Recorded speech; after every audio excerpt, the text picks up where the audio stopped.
I mean, I like to think so. How are you? Really good. Oh, Commentate all this going on. we'll do my best. You got your names on there. And that's the thing. Your divers are making it a little wet. You know? Oh, I'll call him right now. Stop being like but yeah, you know. That's weird how they keep spelling her name that. She gets mad. Is it how is it supposed to be? No E. No E. It's not going to change It's anything. not going to change anything. It's phonetic either way, but She's like, my name is not Abby or Abby. yeah. It's like Abby. That's weird. And then they keep doing it. And they just keep doing it. I've heard the athletic communications is like they're like low at Holy Cross right now. Oh my God, there's one coming in. I know. New AD, yep, yeah. I'm listening to Barlock's coach call right now.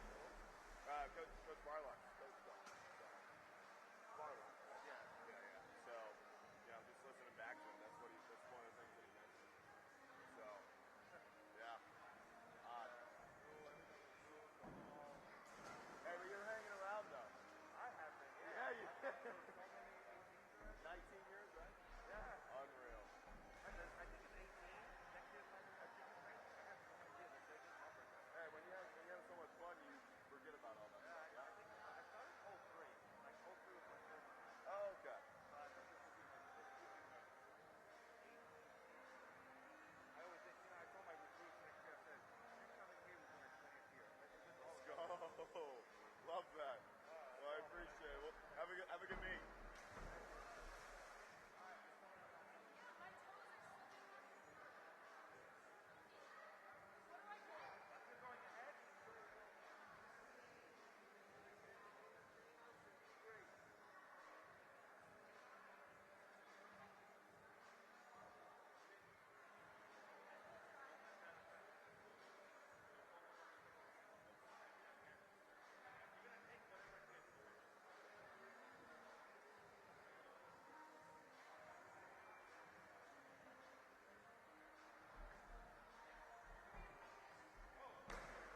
Okie dokie.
I forgot to clock in.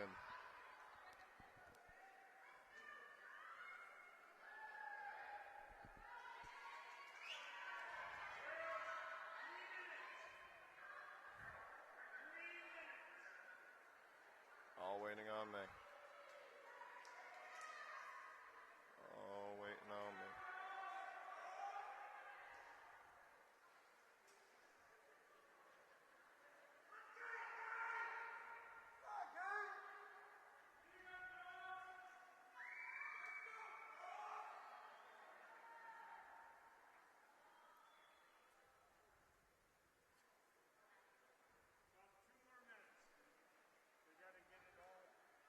Yep. 11:30 on the dot. I got a feeling you're going to blow the whistle right at 11:30.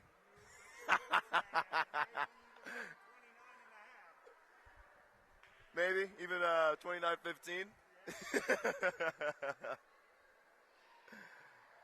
Have a good meet, sir.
What are we doing with this camera? Okay.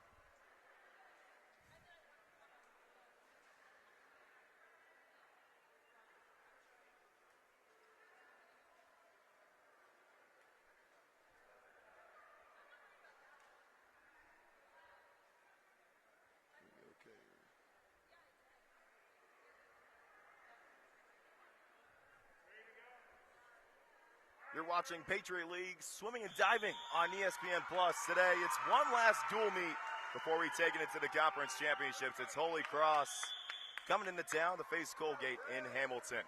We welcome you inside Lineberry Auditorium. I'm Trey Redfield. Happy to have you along with me today in Central New York, and we're getting started right away with the 400-yard medley relay. It's Colgate's B team in lane 3. Holy Cross is A in 4, Colgate A in 5, and Holy Cross B in 6. Katie Saladin and Dana Whitty doing the honors of kicking things off with backstroke as we are officially underway.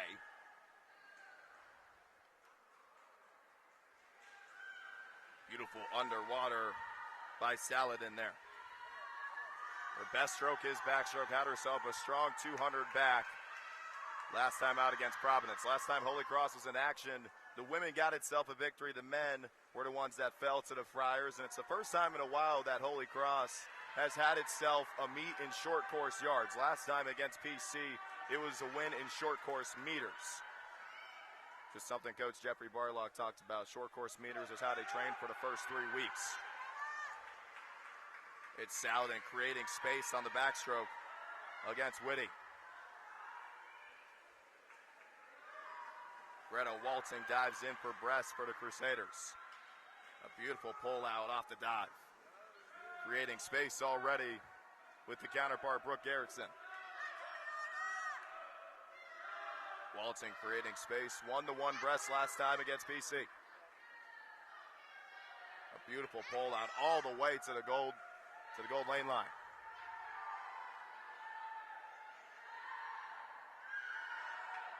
The space she's getting just with her strikes is pristine. She went into the leg, a body length up. Next thing you know, she has 3 body lengths on Garrettson. It's Holy Cross's B taking advantage on Colgate's A.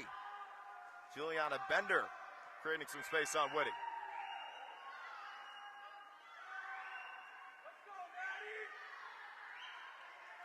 Waltzing to Nanticoke, Pennsylvania native, will hand it off to Maddie Plasecki. Plasecki with plenty of room to work with.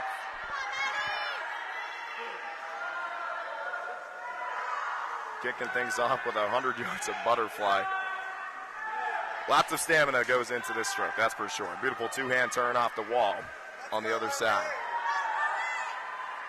Pull out just like to her breaststroke counterpart, all the way to the gold tick nearest to her.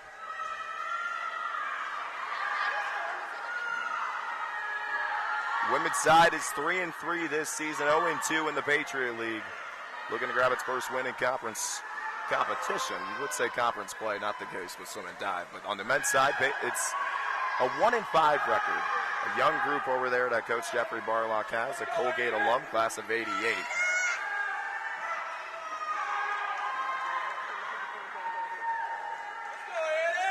Plasecki advancing much more. One more leg to go. It's Aiden Shannon that will take it away. 1 foot behind the foot stopper and all, it doesn't matter. She has a dominant lead over Colgate. Alexandra Mayhos steps in for the A squad. Holy Cross looking to snag a 1-2 as Rowan Burgess is charging in 6. Point system's pretty simple in college swimming. You get 11 for first and relays, 4 with second. If you come in third, you got yourself 2 points. Holy Cross has a chance to grab itself a 15-2 advantage already.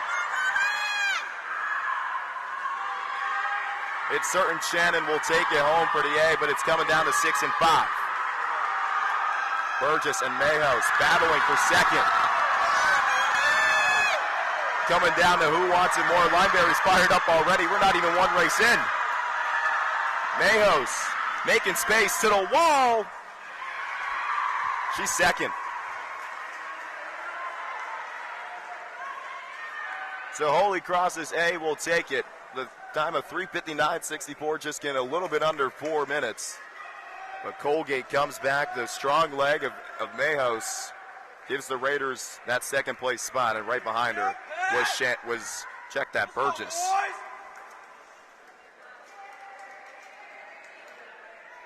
So Holy Cross grabbing itself an early advantage as we take it over to the men's side now. Holy Cross is C in 2, Colgate's B team in 3. The A squad, Holy Cross in 4, Colgate will have its team in 5, and the B squad for the Crusaders is in 6.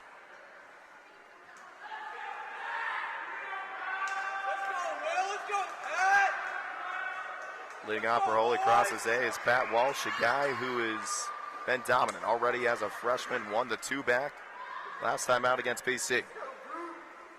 Came in third in the 1 back as well. Backstroker and a distance freestyler will kick things off for the Crusaders, and you go to the other side. It's Neil Najame. That is the backstroke leg for Colgate. He was third in the 1 back in Colgate's men's loss to Hamilton on Wednesday. The women grabbed their first win of the season, a 159-129 win over the crosstown rival. Colgate women are 1-3 overall, 0-2 in conference competition. The men still looking for that first win, 0-4 on the year, 0-2 in the Patriot League. They're led by Ed Petrie. It's his 3rd season at the helm. He's been all over the place. Villanova, Truman State, East Carolina, Princeton, Rutgers. Jersey native that's back on the East Coast, something that he mentioned he really was excited about.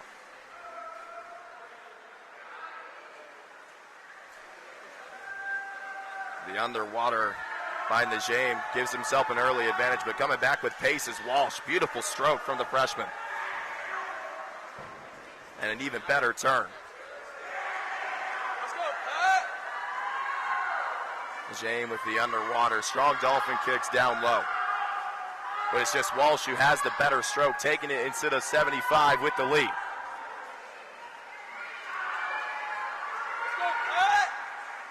Walsh will take it in for Charlie Niskimben. Here we go, Charlie! Skimben dives in, the sophomore from Needham, Mass.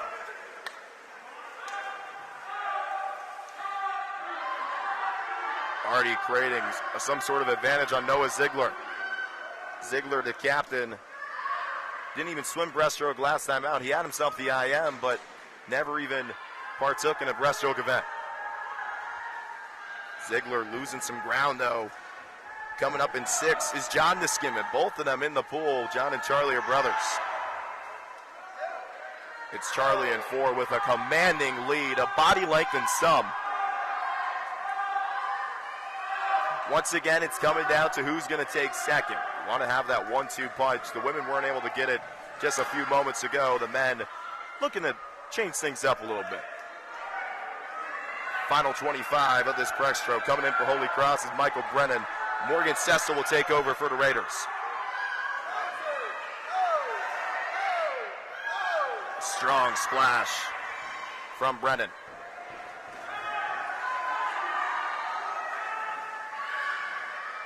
Senior doing what he does best. He's a flyer. He won the 100 fly against the Friars last week. Look at the motion. It's so easy to pull, the reach, the bottom getting out, the kick right after that. It's just textbook. Going all the way to the gold line.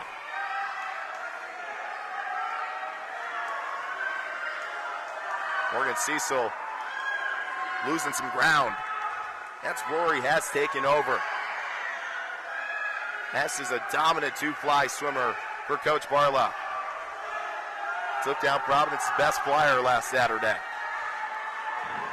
As Ben Vesey will take the final leg with plenty of room. Following right behind him is Spencer Maher. Don't want to jinx anything, but it's certain to be that the men are going to get an easy 15 points to kick things off.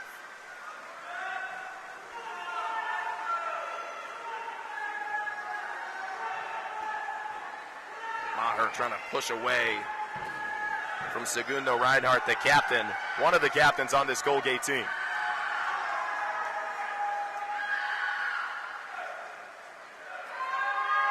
The Connecticut native Reinhardt going with the quick 1-2 stroke as he takes it into the final 25.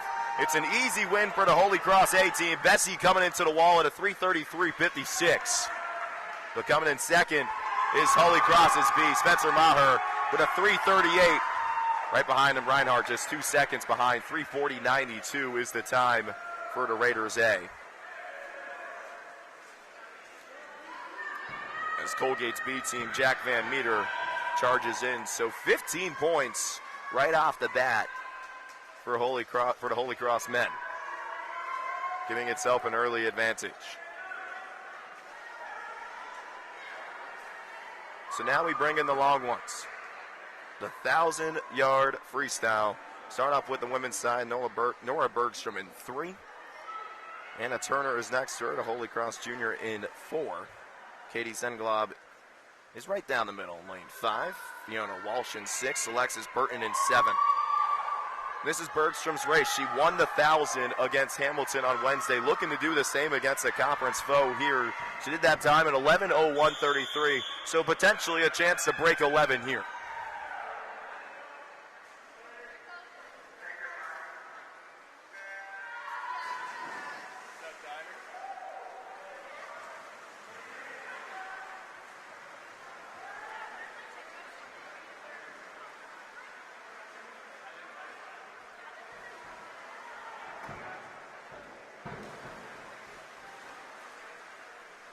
got the counters on the other side of the pool. It's pretty simple. 20 laps, down and back. Got to keep the pace. It's one of the toughest events. As Bergstrom has herself an early advantage. Chugging along with Turner. The sophomore won both the 4 and 800 against PC. Turner had herself a 1,000 freestyle win on October 23rd. Very early in the season. That was in the Worcester City Championship. So not just a dual meet win, but an invitational win going up against more than just one squad. The point system for individual events, you get 9 points if you're in first place. Second, you finish with 4. Third place, 3 points. And as you go down the line, fourth gets 2, and fifth place gets 1. So everybody get a piece of the pie here. Well, Colgate, a team that's already down because of that relay loss. The A team finished second, so grabbed himself 4 in the first event. They're going to grab itself an individual win here.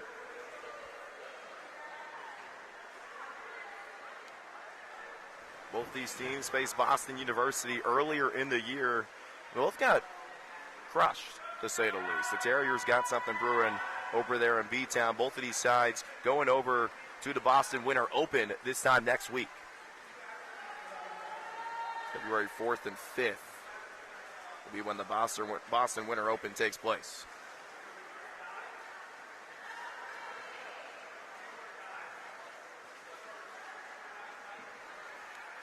Bergstrom grabbing herself an early lead, breathing every 2 strokes, taking it into the wall on her 9th lap. For the 25s, that is.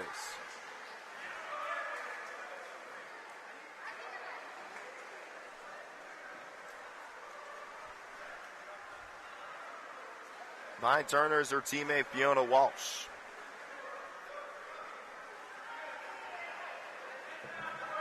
Walsh, the junior, was second in the 800 free from Garden City, New York. Went to Sacred Heart Academy just on the other side, Westchester County. Parts of it, it's really close to the Connecticut border. A couple of guys from Greenwich, little folks on both teams. Some of them went to Fordham Prep, some of them went to Columbia Prep, just down the road from the Constitution State.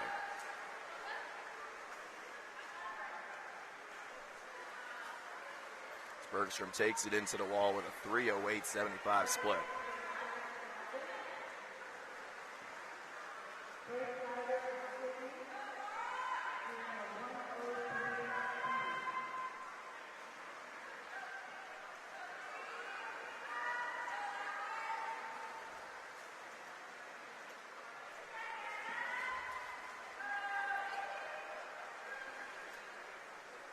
Bergstrom getting a little bit of some room going into that wall.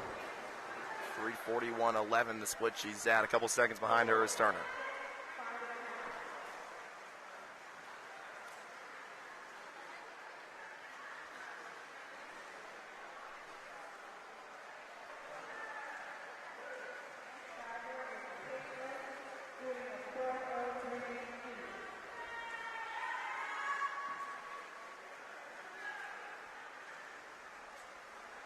Bergstrom, not the only swimmer in her family who has herself that 2-second lead. Once again is shrinking down a little bit, but still finding ways to keep an advantage with that 2-stroke of breath. Bergstrom's sister, Grace Bergstrom, swims at Sacred Heart.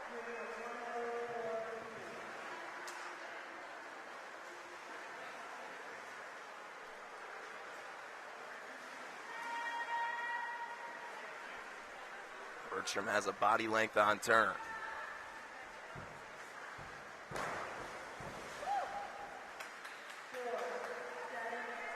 Turner, a Connecticut native, was three-time All-State, 3-time high school All-American, and 3-time team MVP at Ridgefield High.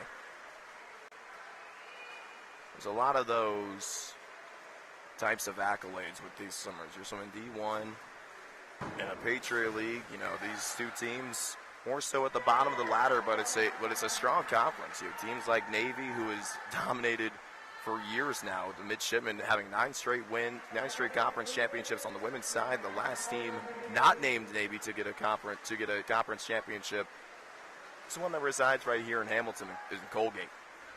And on the men's side, it's Navy that has won 17 straight. Beyond me.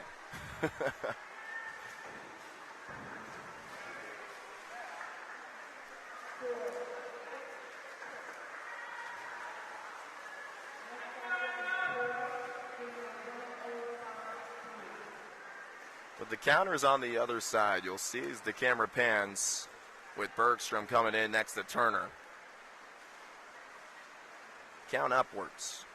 You have people who hold down the sign, prop it down, and right when they're about to turn, they just throw it right back up.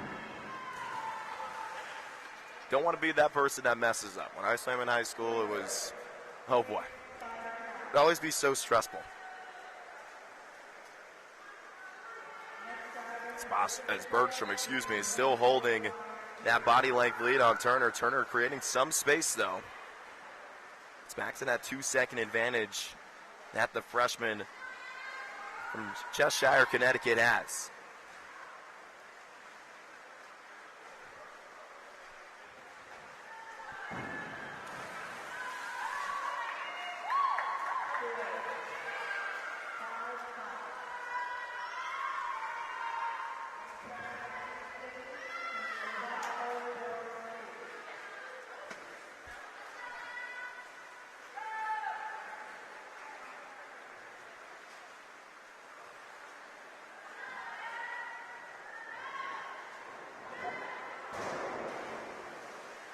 Last season, these two didn't really get to compete as much. Colgate had itself just one race, one dual meet, that is, 0-1 and a lone loss coming to Binghamton. And on the Holy Cross side, Crusaders finished 2-1. The only loss came to Boston University. It's very similar to this year.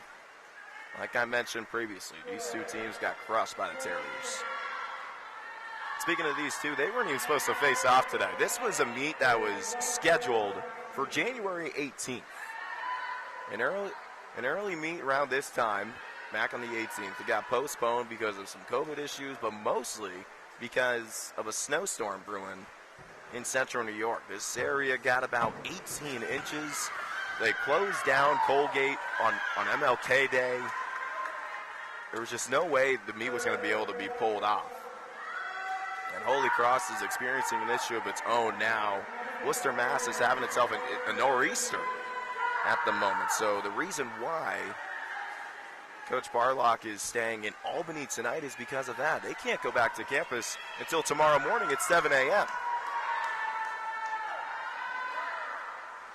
And with the snowstorm coming in, they're the only team competing today. So it's probably best case scenario that Barlock and company had to travel today.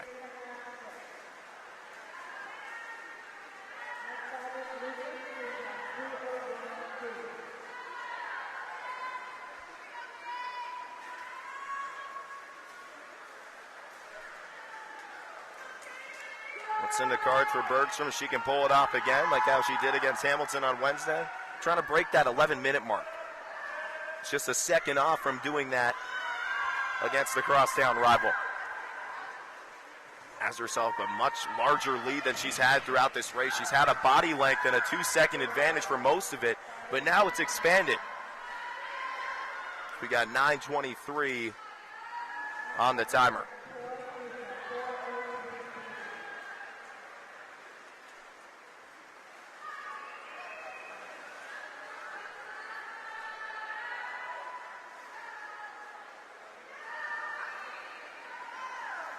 Bergstrom taking it into the next 50 with a huge advantage. The lead is now to 4 seconds, 9:38-24 split from the freshman.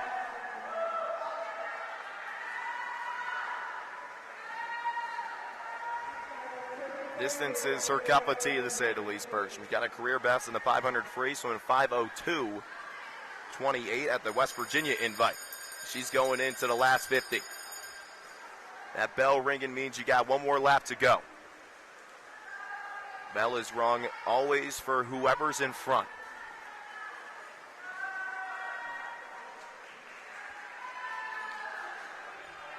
The red tape that you see means last lap, gotta go. Bergstrom charging into the wall will definitely break 11 here.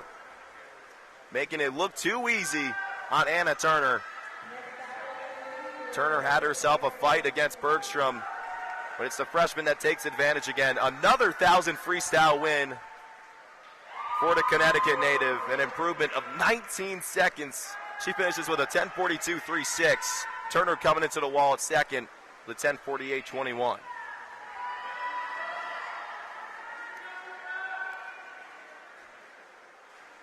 Strong race from both sides and a much-needed win from Colgate after the relay loss just a few moments ago.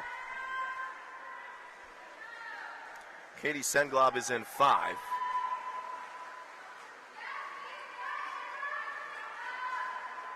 She'll have herself one more 50. Or no, check that. She's done.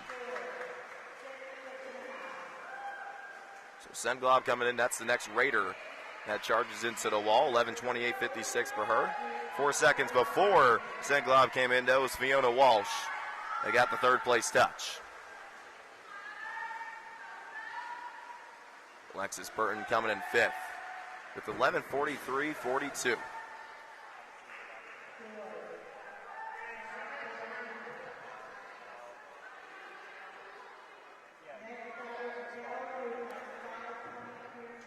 I'll find someone.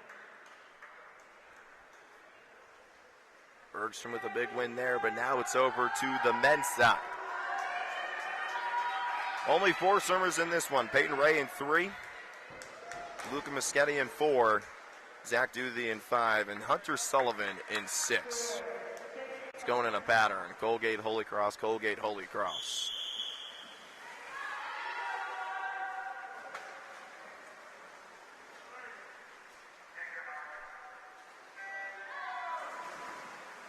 Duthie didn't swim this event last time out against Hamilton.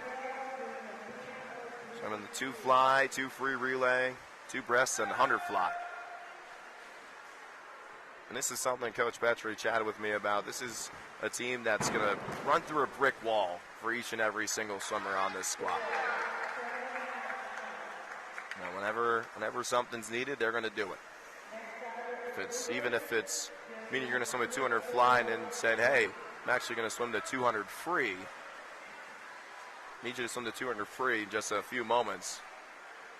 They do it. The culture that's starting to brew. So I said to Coach yesterday, there's something brewing in Hamilton, isn't there? Much young talent coming in, breaststrokers and flyers that are much needed on this team. We only have 15 swimmers on the men's side here at Gate.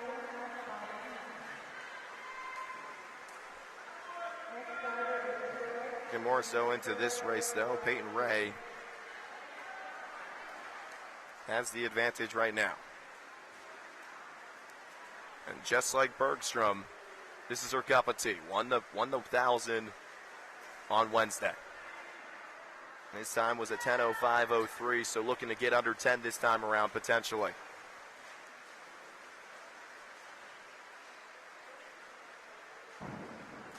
Not the only thing he's done, though. He also swam the 500 as well. So imagine swimming 1,000 free and the 500 in the same meet. Lots of arms moving, that's for sure. Finished third in that. His time was 4:56.76. So he has himself a slight advantage over Moschetti.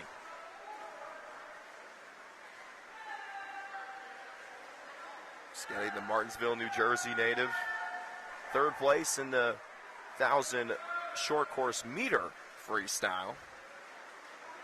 Excuse me, in the 400 and the 800. He didn't swim in the 1,000. He did the 4 and the 8, though, so still long distances.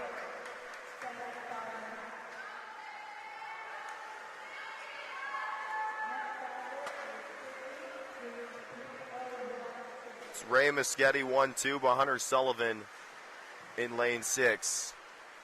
has himself a long third place spot.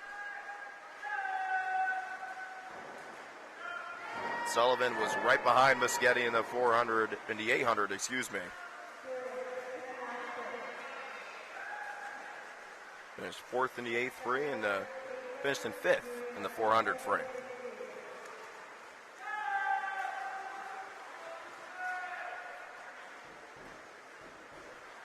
Came a long way to swim in Worcester. Comes all the way from Highlands Ranch, Colorado.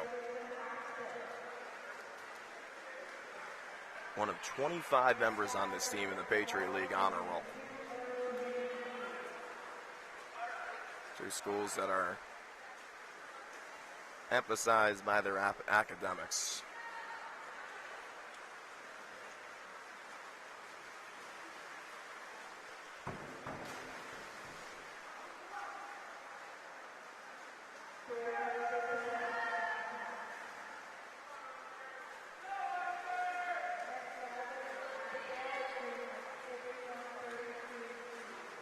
Still holding that early lead, just like what Bergstrom did in the previous race, going with the 1-2, breathing to her right side. Strong push off the wall leads to a body length of an advantage now. That was huge. 3:49, 49, 3:59, 45 split there from Ray.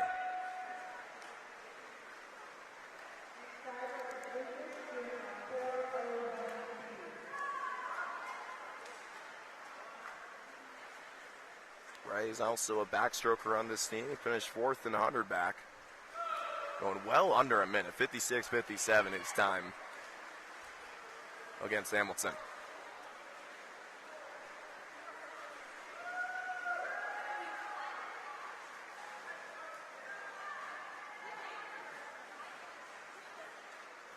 Now halfway through this 1,000. It's 20/50s. Go down and back 20 times in the 1,000 if you're new to this rodeo.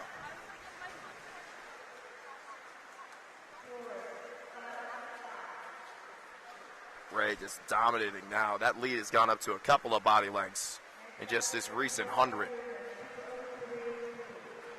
Sketty still clinging on. If you're just joining us, the men's side of the 400 medley relay. Holy Cross got the 1 and 2.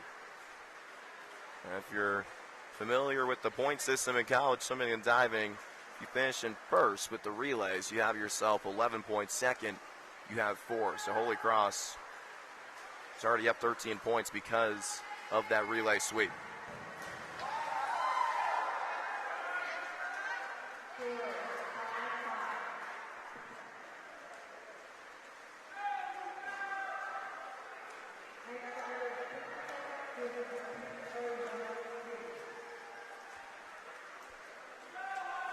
Sullivan still hanging on the third, slowly catching up to Muschietti. You can tell Muschetti's tired, not getting much of the underwater. Normally he's gone a little bit past the flags. He just barely made it to the flags there. Sometimes when you can tell a swimmer is fatigued, you see their head being picked up a little bit more than usual. They go in half water, half out in the air.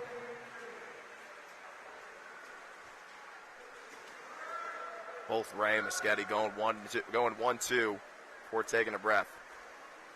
6:33.95 to split. Going into the next 50 is Ray, the freshman. It's that young mentality that Petru was talking about.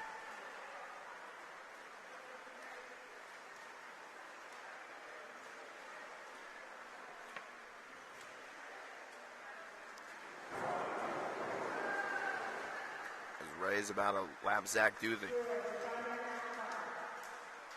Even despite that, all 4 of these swimmers are going to get points coming out of this. Just like how it was with the women's 1,000. Top 5 place.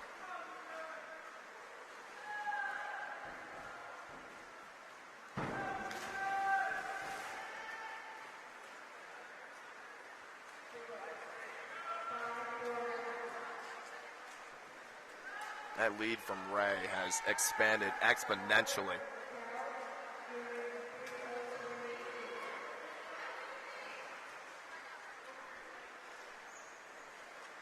Ray is cruising at the moment.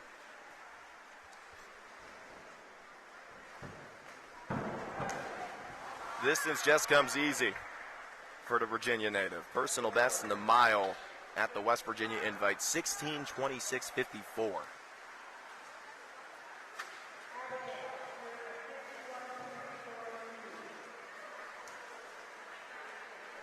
It's an 8:08.25 split going into the next one. It's a 7-second advantage on the Sketty, whose split was 8:15.1.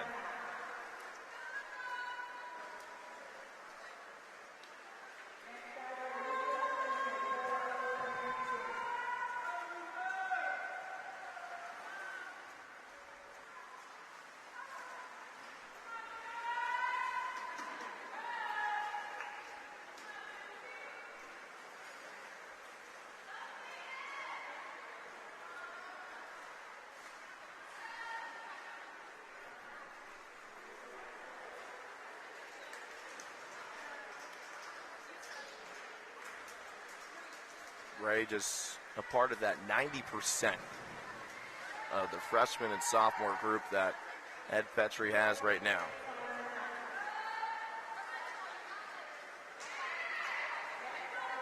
Everything's just starting to come together. New locker rooms have showed up. The fundraising has doubled, according to my call with Coach Petrie last night.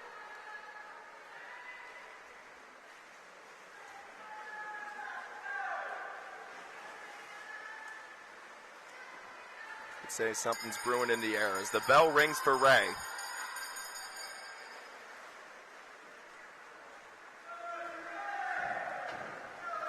(9:43.75). The split going into the final 50. Ray will easily take this, and Coach Petrie knows that. You may have saw just a few moments ago he was telling him just slow it down a little bit, take it easy, taper yourself a little bit, because these are two teams that have one last dual meet before going to the Boston Winter Open, and then after that, you have Patriot League championships. So the taper process beginning right after this as Ray cruises into the wall with a 10:15.83. Sketty making some ground. Coming in second at 10:22.42. Duthie and Sullivan. Now check that Duthie, the last one to finish, as Sullivan came into the wall at a 10:32.11, bringing in 3 points for Holy Cross.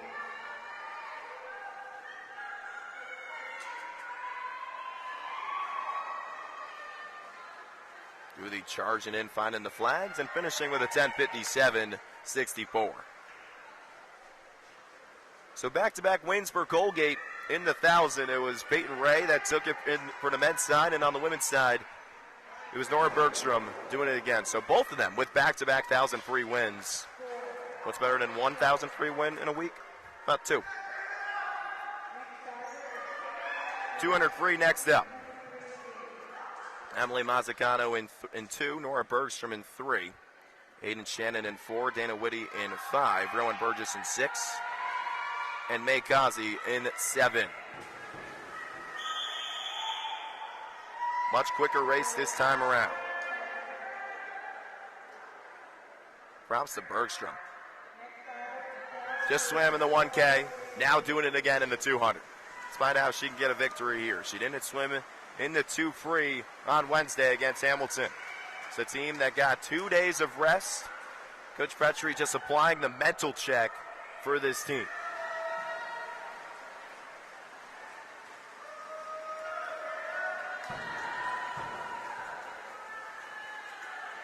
Aiden Shannon that's out in front in the first 50. 27:51 is the split. She takes it into the second 50 with a bigger lead.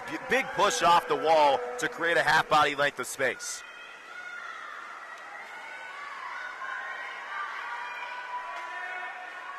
Shannon, the Phoenix, Arizona native, has been through a lot. She suffered an at-home injury over winter break and has just bounced back from it. Over to Florida break, she just had to kick the entire time to just stay loose. And Coach Barlock had plenty of praise for her in yesterday's coach's call. Has herself a 57-4100 going into the second half of this one. Again, surrounded by some Colgate swimmers, though. Bergstrom in 3, Whitty in 5. They're second and third, respectively. Look at the drag on Whitty. Getting a good push off the wall. Let's find out if Shannon can get one of those pushes like she had in the 50. 127-49 going into the final quarter of this one. And that's exactly what she got. What a beautiful underwater.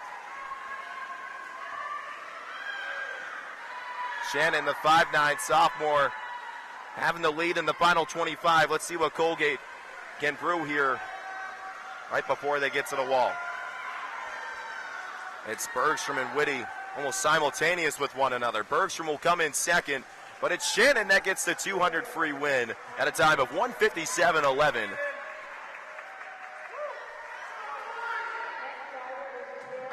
Bergstrom finishing with a 138.36.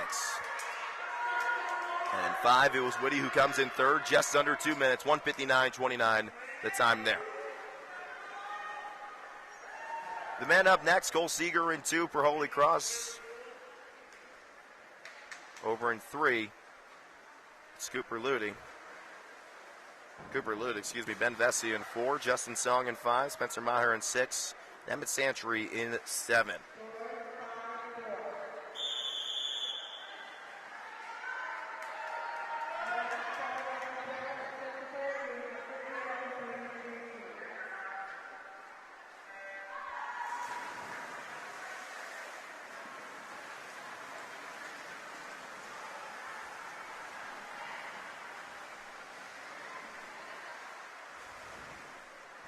Turn, that's just simultaneous there between Vesey and Song. Song gets the early advantage with the push off the wall.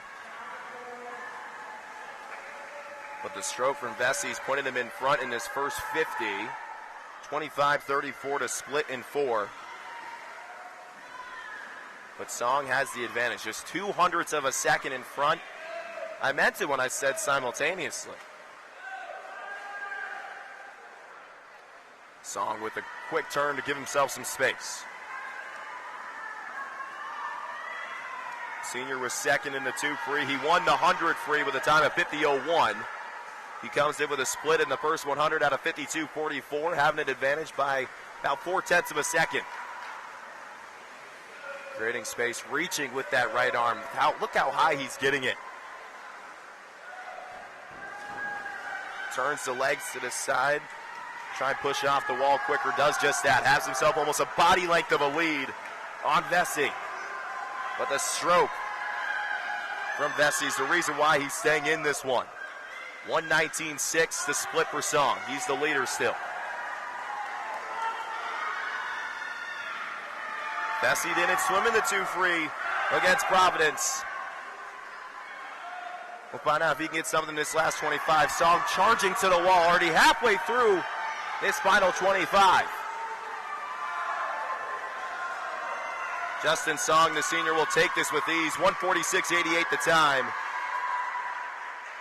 Taking it by 0.8 of a second. Vesey coming in second with a 147.68.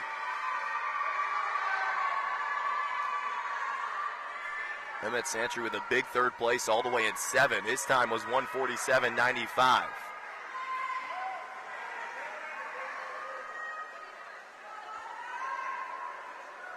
That's the top 3 as we now step into the 100 back. Caroline Osmond in 1, Caroline Mahoney in 2. In 3, it's Lindsay Cricky, the captain, one of the captains on this Colgate squad. Katie Saladin in 4. Anna Schwartz in 5. Ginger Berry in 6. Emma Peck in 7. And Jillian Giangrande in 8.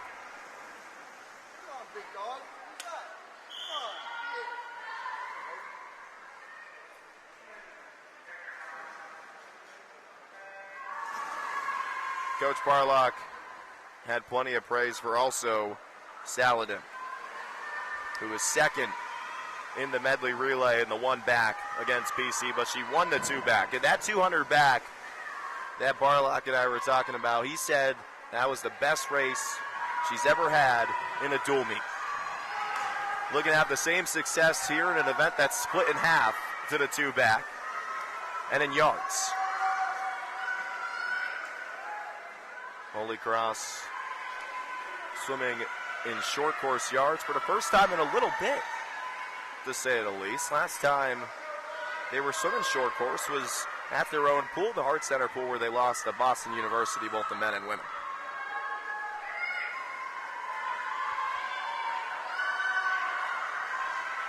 And who else? It's Saladin with a huge lead. He's going to take this one with ease. A 59-7, just getting under the 60-second mark. 1:01:57 a time over in second place. That was in lane 2, Caroline Mahoney. So Holy Cross grabbing itself a 1-2 punch. Ginger Berry coming in third for HC. So why not 1, 2, 3 for the Crusaders?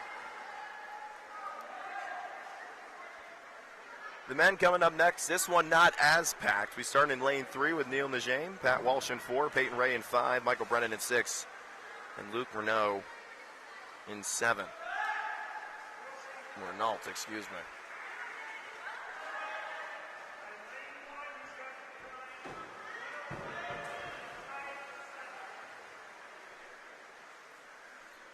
Peyton Ray, if you probably heard that name just recently, got themselves the 1,000-yard freestyle win earlier in event 4.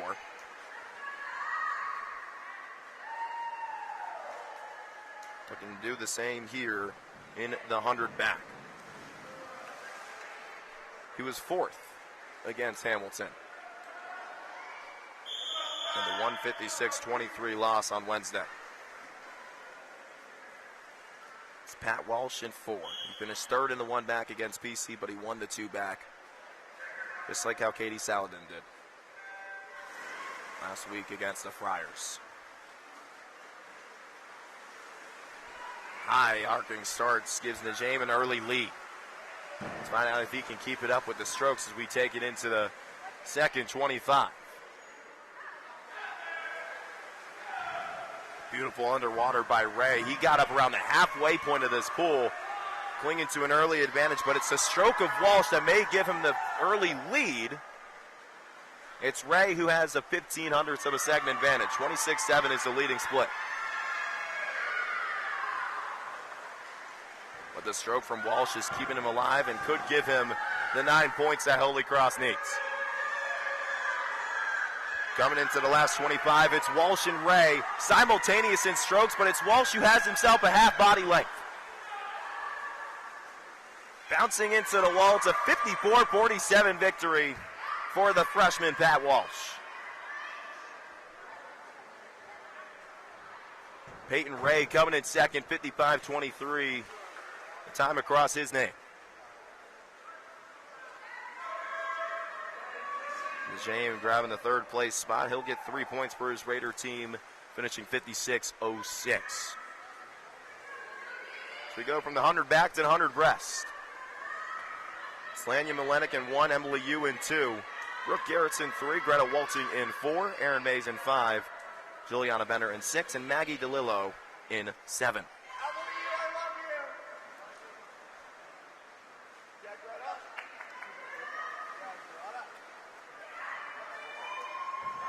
This is Walting's event. She won the 1 breast last week in Rhode Island. Good to see what's at stake here for the 5'4" sophomore from Nanticoke, PA.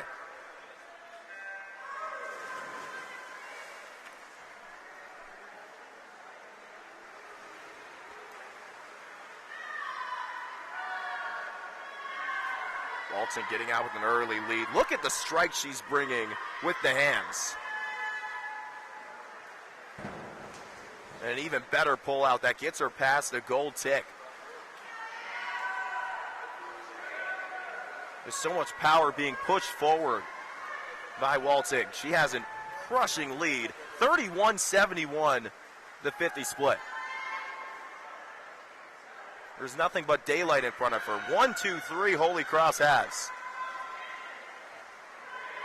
It's Yu in 2 and Bender in 6. Bender's in second right now.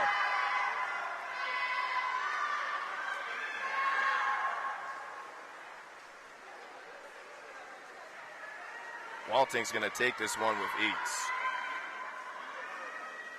She was second in the 100 breaststroke against Boston.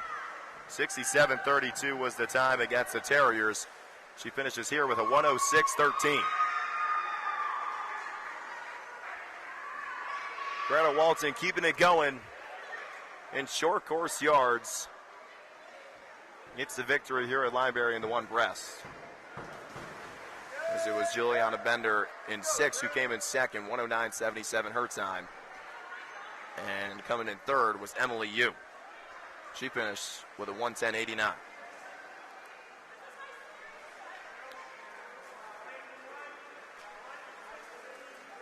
Hunter breaststroke next up. Andrew Leiden in 2, Ziegler in 3, Charlie Niskimbin in 4, Gary Cassidy in 5, John Niskimbin in 6. So we get both Niskimbin brothers. Then we have Zach Duthie in 7.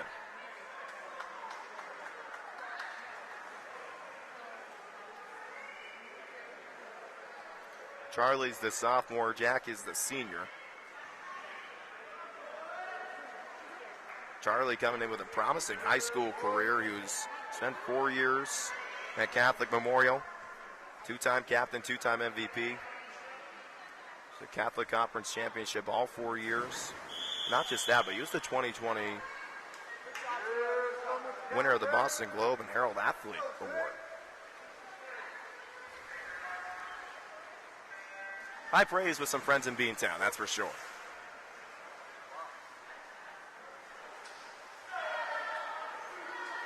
One thing that stands out with the 100 breast, the guys bring so much power off the blocks. Their pullouts lead them halfway past the pool, and they're not even above the water yet.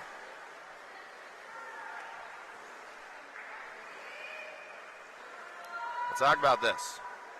Both Charlie and John are 1 and 2. 28.06 the leading split. That's Charlie, the one with the advantage. But John pushing in 6, just a couple of lanes over. Touching the wall at almost the same exact time, 1:25 to go. One last 25, I should say.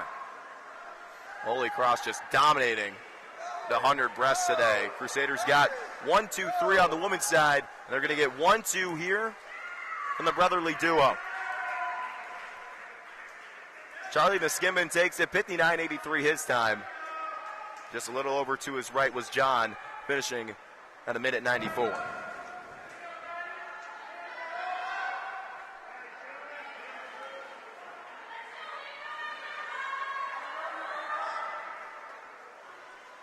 Let's go, Ava! Now head over to the 200 butterfly, which is arguably one of the hardest events stamina-wise. So much strength goes into swinging the arms and just everything that goes into it. The pull, the reach, the kicking, the two-hand turns. It's intense. Maddie Pisecki in 2, Emma Senglob in 3, Ava Westfall 4, Zoe Stokes in lane 5, Nicole Calavantis in 6, and Katie Senglob is in 7.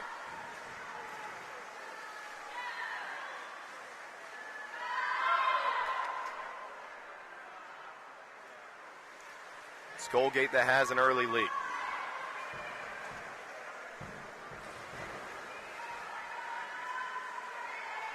Zoe Stokes leading the charge in 5. But getting the edge on her was Senglob. 29.6 is the leading split.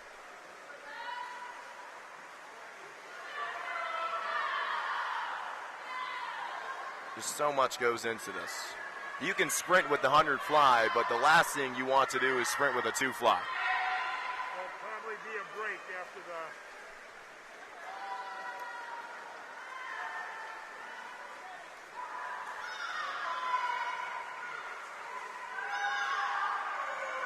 .102.52.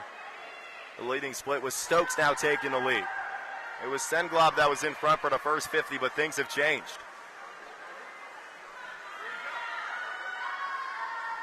Nicole Calavantis making some charge, and 6 right to her left.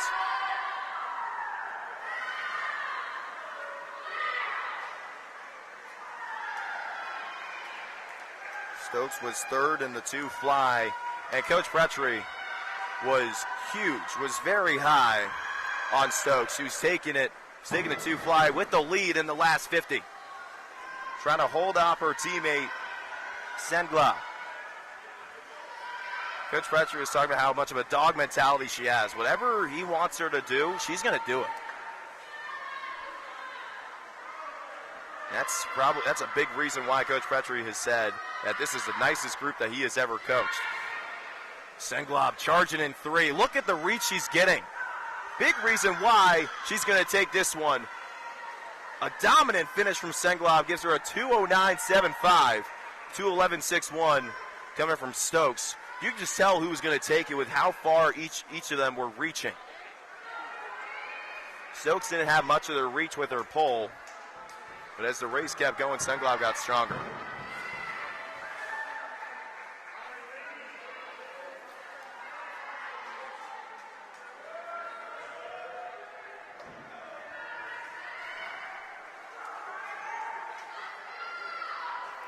The men's 200 fly next up. Will Fletcher in 2, Ryan Blumenfeld in 3, Rory Hess in 4, Morgan Cecil in 5, Brendan O'Brien in 6.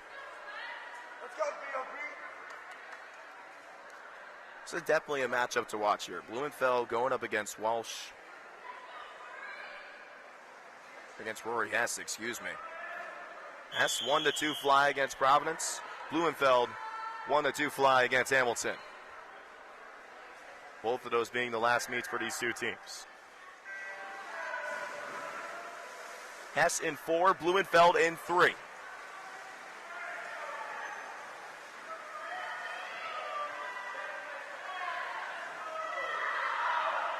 It's Blumenfeld that gives himself the early advantage in the first 25. In 6, Brendan O'Brien making a push. The Fordham Prep products. Goscombe, Connecticut native, 26.06 the leading split. That's from Blumenfeld, the freshman out of Baltimore. Just loves the water. Also played water polo in high school at the Gilman School.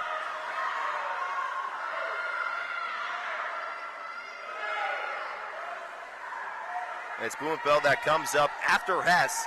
Hess making a charge a little bit. This is something that Barlock talked about. Hess's determination later in the 2 fly that can get him going. 55-44 to leading split. Blumenfeld in front, almost simultaneous with Hess. Not to mention the matchup just itself, but it's a freshman on freshman battle between these two. Hess pushing off the wall first. The 125 mark, it's just 1 and 2. You see 3rd and 4th over in lanes 5 and 6. That's Cecil and O'Brien. But the big thing to watch here in this last 50 is how Hess is able to take this into the final leg.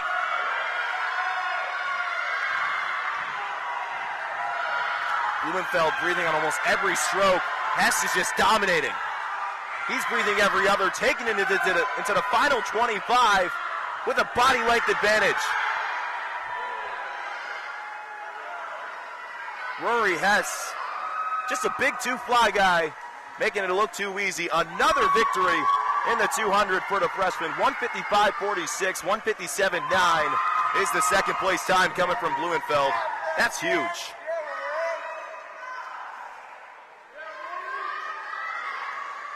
Blumenfeld upset with himself, but talk about Rory Hess, man. As he went along, he just kept reaching farther, pushing off harder. Just kept getting better as the race went along. And that's exactly what Coach Barlock talked about. That's what Hess brings to the table. Find out what he will do in the 100 fly later. Now we got the fastest event in swimming. The 50 free, Emma Peck in 1, Danny Bonestali in 2, Jordan Hurt in 3, Caroline Mahoney in 4, Elke Ambach is in 5, Casey Patriarca in 6, Danielle McNerney in 7, and all the way on the end is Hannah Cleary in lane 8.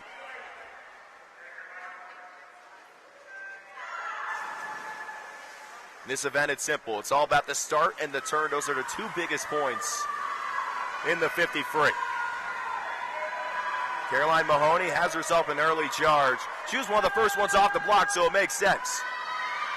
Not getting too much on the push-off. It's Jordan Hurt that has the advantage in 3. Pushing towards the wall. That beautiful turn could give her the victory here as we come into the wall. It's Hurt in first, 24-95. It was close with Danielle McNerney all the way in 7, making a final charge right at the flag. She finishes with a time of 25-31.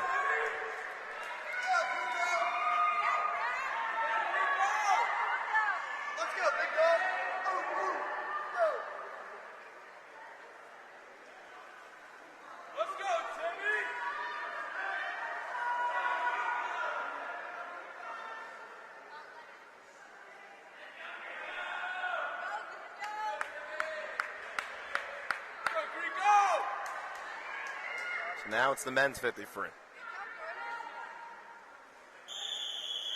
Colgate getting a big first and second place finish on the women's side. Let's see what the men have brewing here.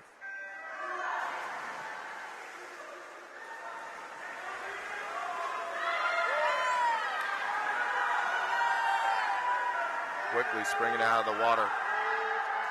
Taking it to the second 25. Colgate has itself just a slight advantage, but it's going to come down to the pole here. It's Reinhardt in 5 who has a lead. Cooper Lude in 3 who touches the wall first. It's Segundo Reinhardt.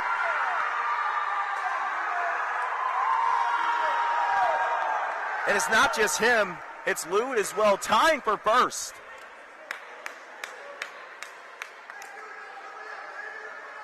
(22-6-1) the finish. That's got to be one of the best races today. Colgate side of the bleachers is loving it, as the Raiders get themselves not just a 1-2 punch, but a 1-1 deuce. It just gets much better than that. So we take a quick break after this 50-yard freestyle. It's a 15-minute break. When we come back, we'll get started with the 100-yard free. Don't go anywhere. You're watching Patriot League Swimming and Diving on ESPN+.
Back inside Lineberry Auditorium for a dual meet. Nice easy swimming and diving Patriot League matchup between Holy Cross and Colgate. I'm Trey Redfield here with you in Hamilton to get right back into the swing of things. Had a 15-minute break, had a 50 free that just wrapped up for the men's and women's. On the men's side, it was probably the race of the day. It was Cooper Lude and Segundo Reinhardt touching the wall both at first place at the same exact time. Can't get any better than that, right? But now we have the 100 free, and it's the women that go first. We have two heats. Heat 1 is the heat that will have the points coming out of it. Alexandra Mayhos in Heat 1, Casey Patriarca in 2, Jordan Hurd in 3, Aiden Shannon in 4, Elke Ambach in 5, and Rowan Burgess in 6. Danielle McNerney is in 7, Lily Clunan in 8. Back underway here at Lineberry. And it's Shannon who has the early lead coming off the dive.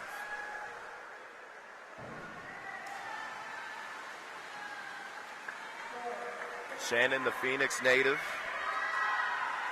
was second in the 100 free last time out against Providence. It was a short course race. 26:43 is the lead split. That's Shannon in 4.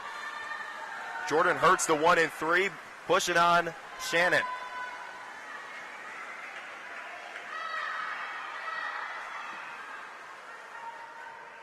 Shannon just keeps pushing along. A beautiful flip turn to create space. She has herself a body length. Charging to the wall, 50 seconds, coming in through the flags. It's going to be Shannon that takes this one. 53:83 to finish. And all the way in lane 1 is Alexandra Mayhos. The outside smoke gives her the second place nod. 55:17 her time. That's huge for the Raiders. In a race that was expected to be taken in second place by Elke Ambach. Some push from Holy Cross in that 100. But Mayhos coming in all the way from lane 1 with the charge, going well under a minute. 55:17 her time, but the winning time is from Shannon, 53:83.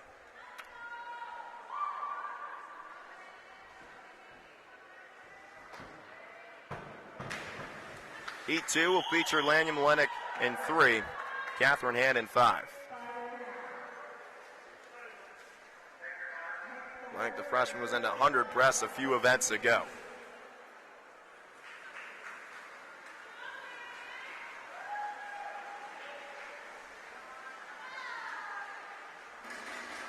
Katie Hand, a junior captain. Swam a minute 06:57 in the 100 back against Hamilton. Malenik and Hand going side by side with one another. Malenik, a freshman out of Lincoln, Nebraska. She was 4th in the 100 breast against Hamilton, 8th in the 100 free. She had a 58:39 against the crosstown rivals. Her split 27:55 in that first 50.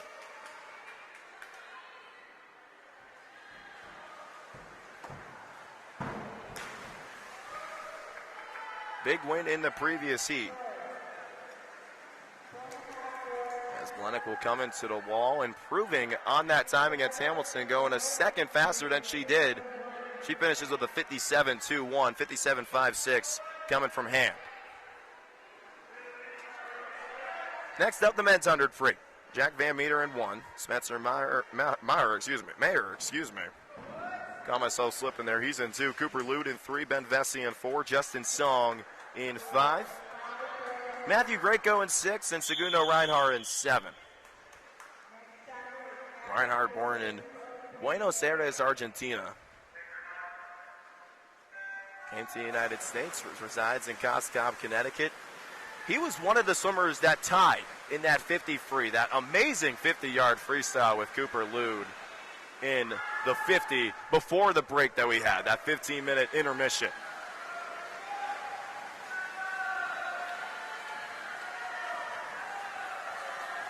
Vesey clinging on to a tight lead. Who's going to be the one that has the biggest, the fastest split? It's Vesey at a 24:28. Might see a time under 50 today.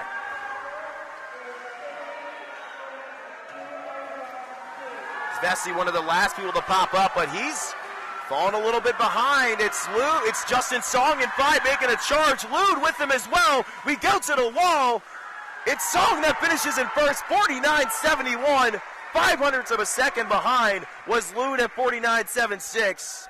A big win, a big 1-2 punch from the Raiders, as Vesey is the one that finishes 0.15 of a second behind. He comes in third with a time of 49.86.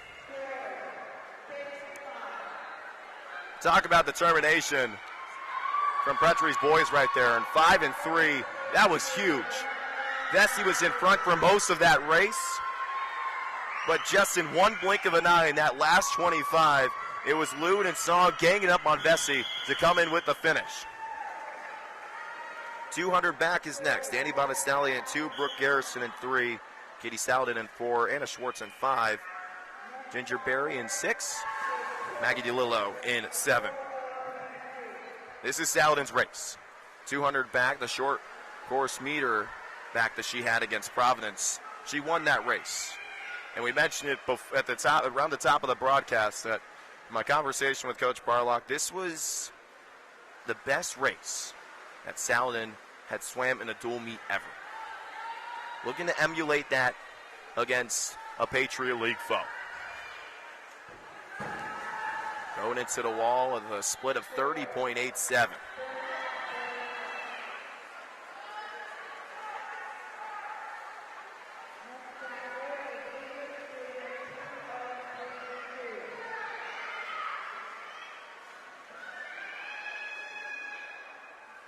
She's broken so many program records, Saladin. She's broken the 200 back, the 204.7 in the 1920 season.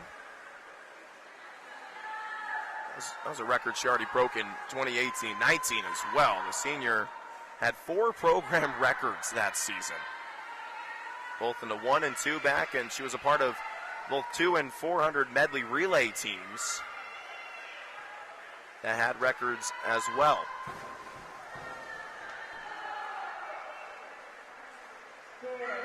She has herself a body length advantage.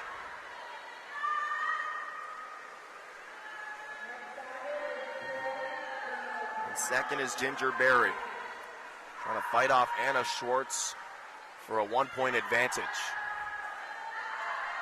136.55 is the split going into the last 50 for Saladin. Fairfield, Connecticut native. This is her stroke. This and freestyle. And she has a clear-cut advantage halfway through this last 25.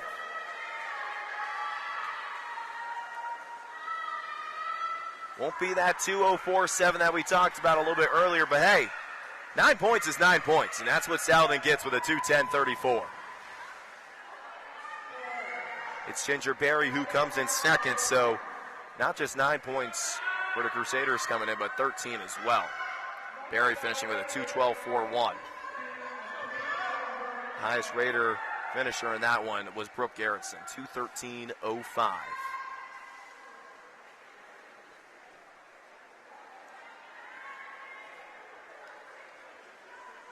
As always, the men are up right after this. After that race, that is. Will Fletcher in 2, Neil Najame in 3, Pat Walsh in 4, Emmett Santry in 5, and Tim Manzella in 6.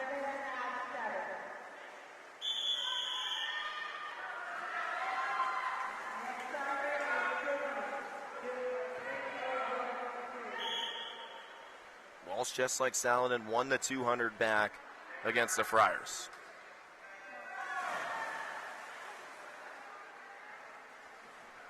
Coming up high off the blocks, but not out in front early. Najame with a beautiful start, but it's the stroke of Walsh that gets this guy going.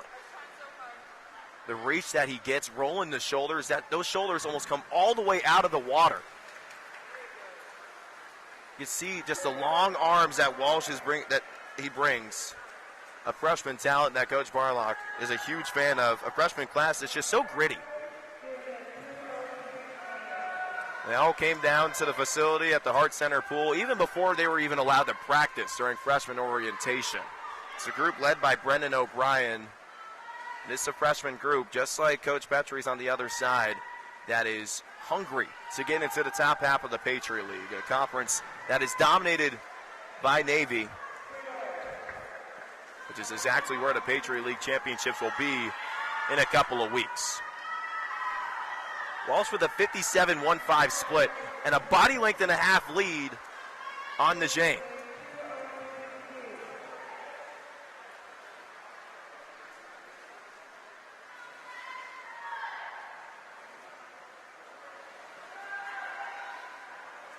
Jane with some strong kicks in this third 50. Walsh not showing much of that, though. Gets a push that goes only up to the flags. That lead has gone down to more so of a body length. Walsh a distance swimmer and a backstroker.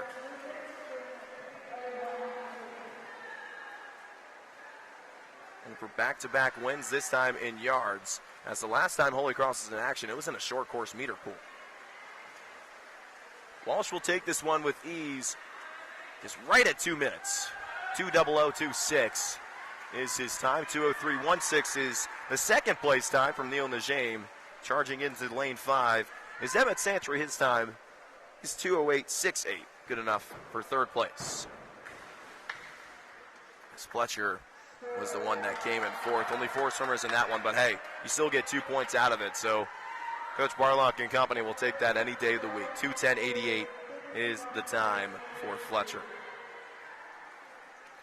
The 200s keep chugging along. This time it's the women's 200-yard breaststroke. It's Emily Yu, that's in lane 2. Erin Mays in 3. Gerda Walting in 4.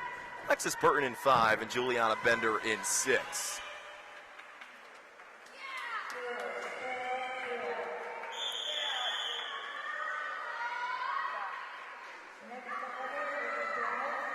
Walting won the 100 breaststroke last week against Providence.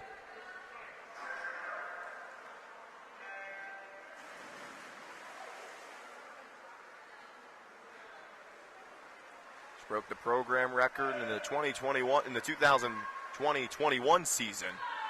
The time of 2:19.19. Nanticoke native wants to get her squad 9 points here. One thing that stands out with Walting that we saw earlier in this meet, in the 100 breasts, is the reach that she brings. Her elbows, when she's coming up, she's gliding on top of the water and striking through. You want to make a wide, you come up and you strike with it. That's what keeps her in these races. That's something that really sticks out to me in particular. Juliana Bender's the one in front, though, on Walting. Bender was the one that won the 200 breaststroke. These are two of Barlock's best breaststrokers. It's Bender that brings more of the distance side of things.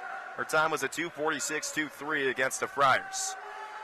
Obviously, that's a little bit different. Meters, yards, it's actually kind of a big difference. That's something Barlock and I talked about. It changes, and that's how he used to not like it at first, but this is something that he implements in his training earlier in the season. For the first 3 weeks of when practice gets started, he pushes the walls back to meters for the training side of things. And just past week, when his squad was swimming against Providence, it let his team have a lot of fun, he said. Try something new. Not really try something new, but get back into the swing of things. That is. Back into the short course yards side of affairs, though, in Hamilton.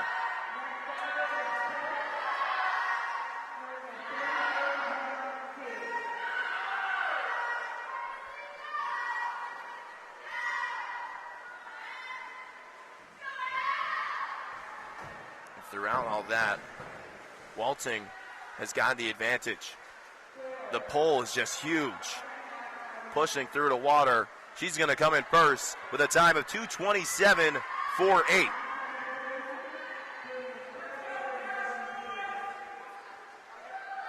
A huge 1-2-3 finish here for Holy Cross. as Bender comes in second with a 2:29.84, and in third, it was Emily Yu. 2:35.67 is her time.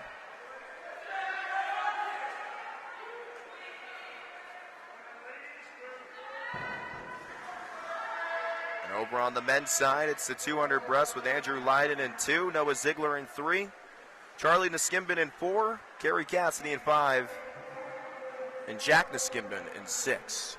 It's funny, I mentioned John Niskimbin, and apologies on that end, but he normally goes by Jack. This was also something Barlock and I talked about.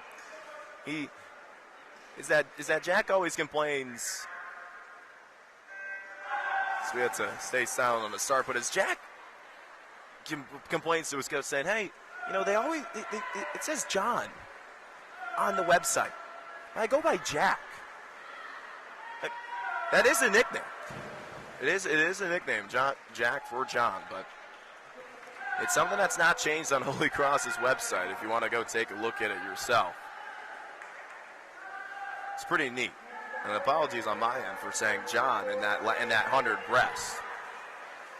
Both the Niskimbin brothers went 1-2 in that event just earlier. As it's Charlie Niskimbin who has the easy advantage. 29.69 is his split time. Almost a second lead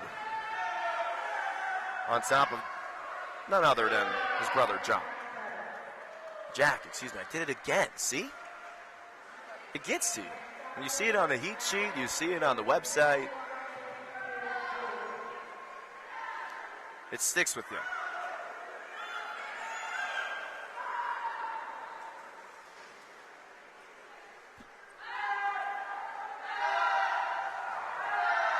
Charlie still with the advantage. Making some wiggle room is Kerry Cassidy over in 3. Check that, Ziegler in 3.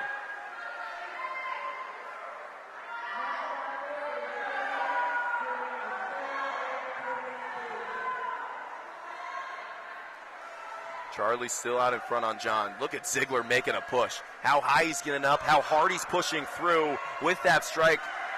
It's something that we just saw a few moments ago with Walting. That was a big reason why she won the 2 breast. Ziegler making a push for second. Gets by Jack Niskimbin. It's still Charlie with the lead.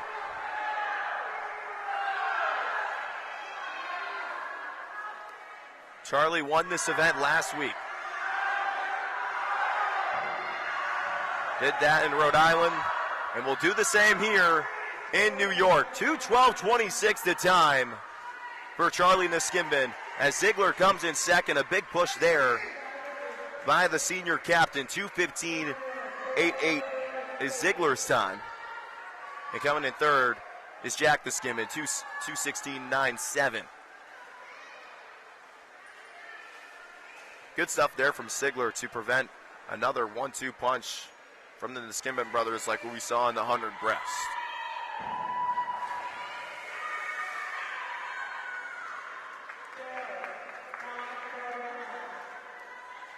Another long one for you. How about the 500 free? You had the 1,000 free right from the jump. Get more into the swing of things as we start this 500. It's Emma Senglob in 1, Colleen Phelan in 2, Nora Bergstrom is in 3, Fiona Walsh in 4, Dana Whitty in 5, Emmy Mazzacano in 6, and Zoe Stokes in 7. Bergstrom won the 1,000 a little while ago.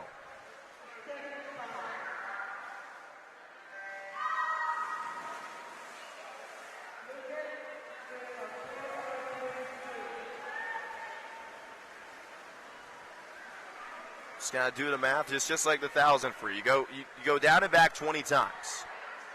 For the 500, you go down and back 10 times. So piece that together. It's 20 laps in total.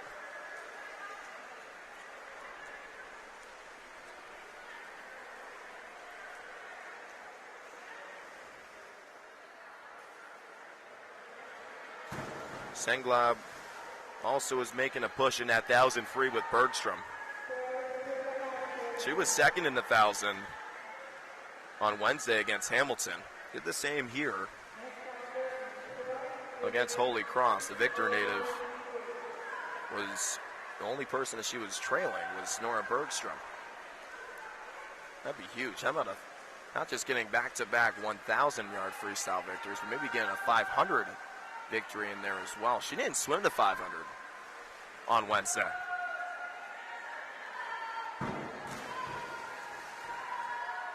Right now it's Fiona Walsh that has herself the early lead.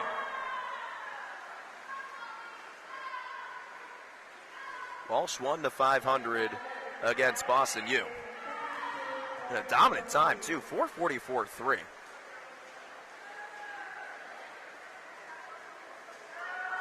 Mostly a freestyler, the Garden City, New York native, still out in front.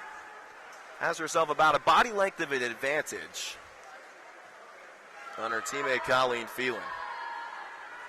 Phelan was 6th in the 800. She swam in 100 free against Providence. She came in 6th in this event. Her time was 5:48.11.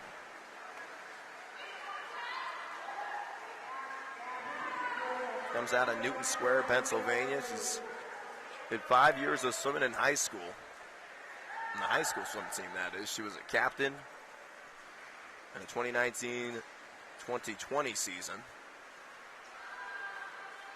And just like a couple of others here in this meet, Phelan had 3 years of water polo, so basically involved herself around an auditorium, to say the least.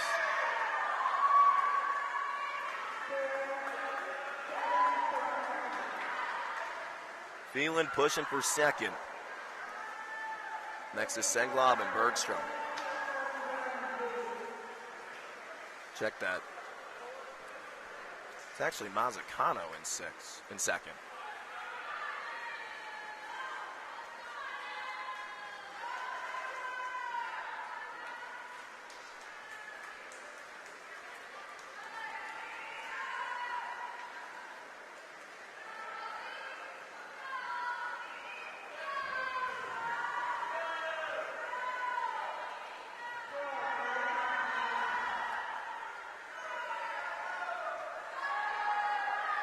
Walsh with a huge lead on Bergstrom. It just keeps getting larger as it goes along.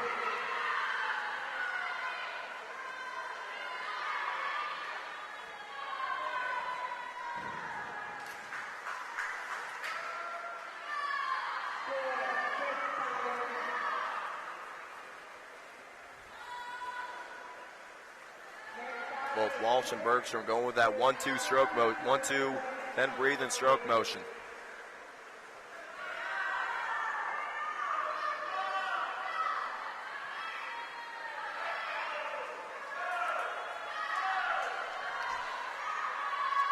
Closer and closer towards the end. It's Walsh that still has that lead. But Bergstrom making more so of a push. We didn't really see this in the start.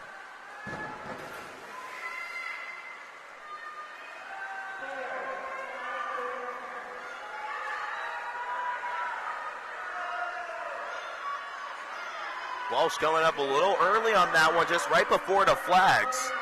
But Bergstrom making the charge. You thought she wouldn't be bringing much of that energy after swimming 1,000, you're thinking wrong. Bergstrom's getting even closer. Not to the last lap just yet. The bell is about to be rung. The last 50 coming in hot right here, but Bergstrom making a big-time push on Walsh. This is the matchup to watch. 150 to go. It's Bergstrom that got the first touch on the wall. She is the leading split, 4:49.36. Look at Bergstrom go. Everybody's getting involved. The ones that are counting, the swimmers, fans, you name it. It's on to heat up in Lineberry on this last 25. Bergstrom with a strong push. Look at the kick she's implementing. Walsh trying to cling on as we head into the flags. Bergstrom with the last touch. She's got it. Big time win there from the freshman. 5:20.47 coming back to get the victory. So not just a win in the 1,000 on Wednesday, not just a win in the 1,000 today, but why not tack on the 500 for the win? +9 for Gate. That was huge.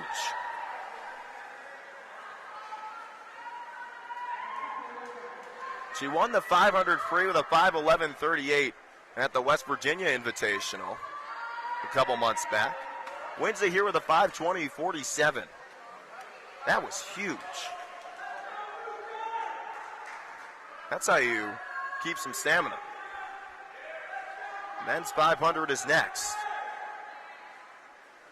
Hunter Sullivan's in 2, Peyton Ray's in 3, Luca Moschetti in 4, Ryan Blumenfeld in 5, Cole Seeger in 6, and Emmett Santry in 7.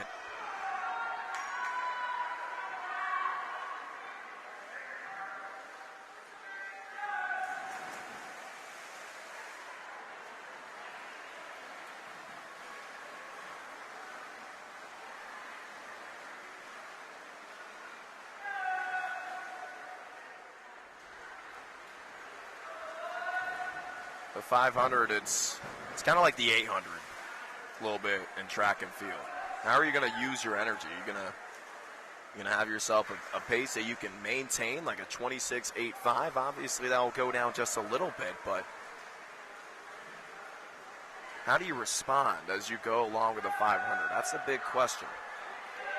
For most states, it's the longest event in high school.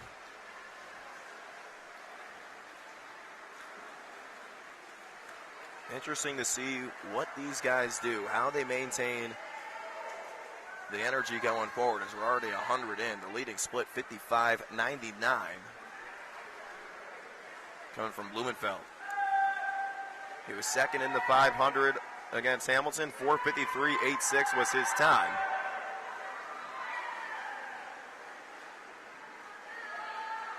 A freestyler and a flyer is Blumenfeld.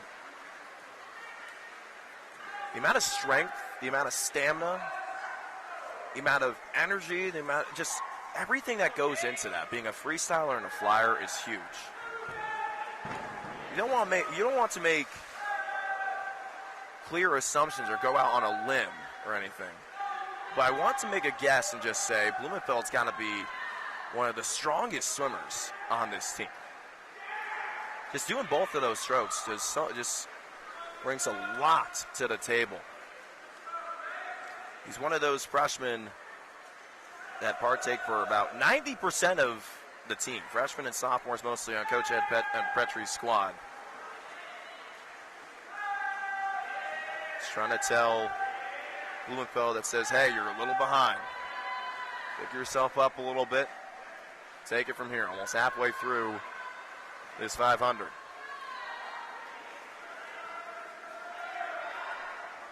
Moschetti the one making the push in 4. See the different kinds of strokes. You see Moschetti going a little bit higher, going with a quick 1-2. Striking down on the right, swinging more up with the left. Breathing to that left side. Blumenfeld not doing that as much. Still going with the 1-2, then a breath. Gets himself a nice push off that wall on the other side. It's just maintaining this tightrope race between the two. It's Blumenfeld that's in front by just 0.16 of a second.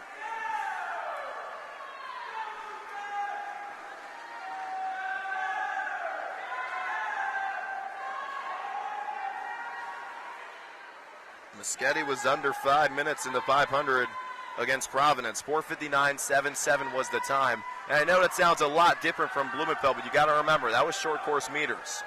That just tells you how much different meters and yards are. In the Olympics, it's long course meters, obviously. Everyone watches the Olympics, at least I hope so. But yards and meters are so much more different. Petrie trying to play to Blumenfeld. You got to have it. Pushes off the wall. Coming out of the 15th, 25.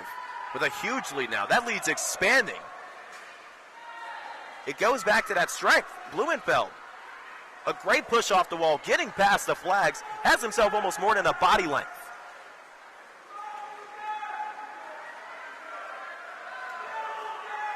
You see the person holding that sign for Blumenfeld just chugging, saying, hey, we got to go. Find a way to just dominate this last 50. Bell right up near lane 5. Remember, that means whoever's ahead, that's their last lap. Bell's ringing. Now or never for Blumenfeld.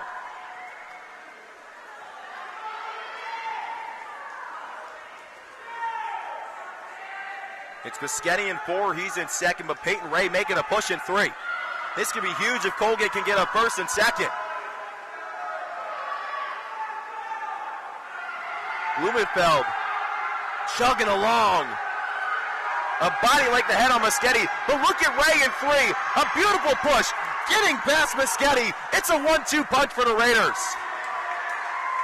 4:55.06 for Blumenfeld, 4:55.76 for Ray. That is what's needed from Petrie and company.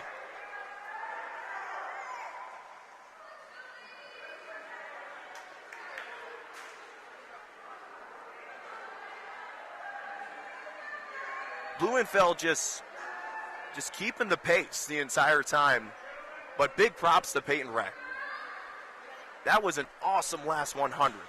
You just feel the intensity, the momentum being brought up in this pool, just because of what he brought.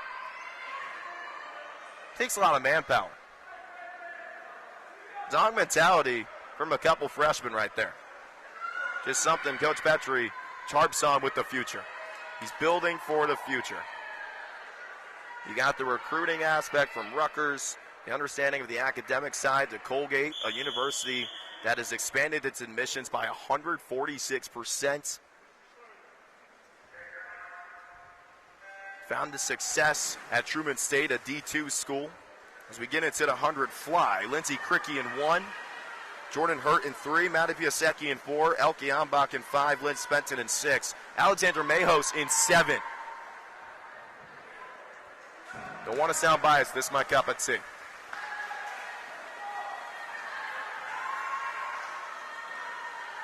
Big thing about the 100 fly, especially the 100 that is the motion. Maintaining the motion with the poles, with your reaching. Getting the bottom up and kicking with the feet as hard as you can. A 50 of the way through. 28-0 is the lead split. That's Jordan Hurt in front for Colgate. Coming into the last 25, Hurt still has that advantage, but reaching in 5 is Elke Ambach. Ambach was second in the 1 fly in Hamilton. Can she get first here? No, she can't. She's second again with a minute .4. But taking the victory here is Jordan Hurt. A minute .15 is the winning time. Another big piece of 13 points there for Gate. Coming in third. And a minute .54 was Mayhos. So how about that? 1, 2, and 3. Mayhos with the outside smoke. Let's give Colgate not just 9, not just 13, but 16 points in that event. 8-2 is next. Maykazi in 3, Catherine Hand in 5. Check that. They won't even be doing that heat. So it's the men's 100 fly that's coming in hot now. Luke Murnau in 1. Murnau in 1. Brendan O'Brien in 2. Justin Song in 3. Michael Brennan in 4. Morgan Cecil in 5. Rory Hess in 6. Kerry Cassidy in 7. Hess won the 200 fly. One thing that sticks out with him is that second 100. Let's find out how he can handle the 100 fly here. Hess in 6. Coming off the wall in the first 25, that was Michael Brennan with a big push. He won the 100 fly against Providence. Looking for the same here in Hamilton. Hess with a beautiful reach. 24.66 is the split. He's out in front. And an even better underwater. Halfway across the pool. That was dominant. Hess with the reach.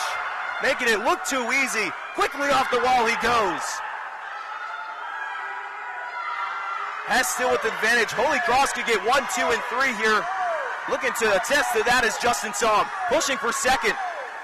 It's an easy win for Brennan, but the question is who comes in at 2? It was Rory Hess at a time of 53.56. 53.7 in third is Song. But a big win for Michael Brennan, keeping the trend of winning the 100 fly going. with a winning time of 52-1.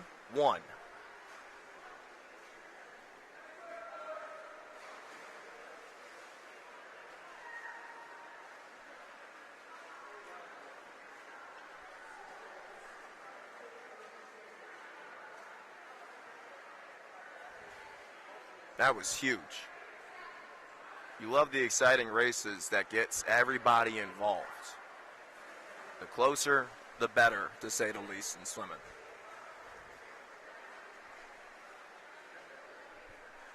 We take ourselves a quick 10-minute break.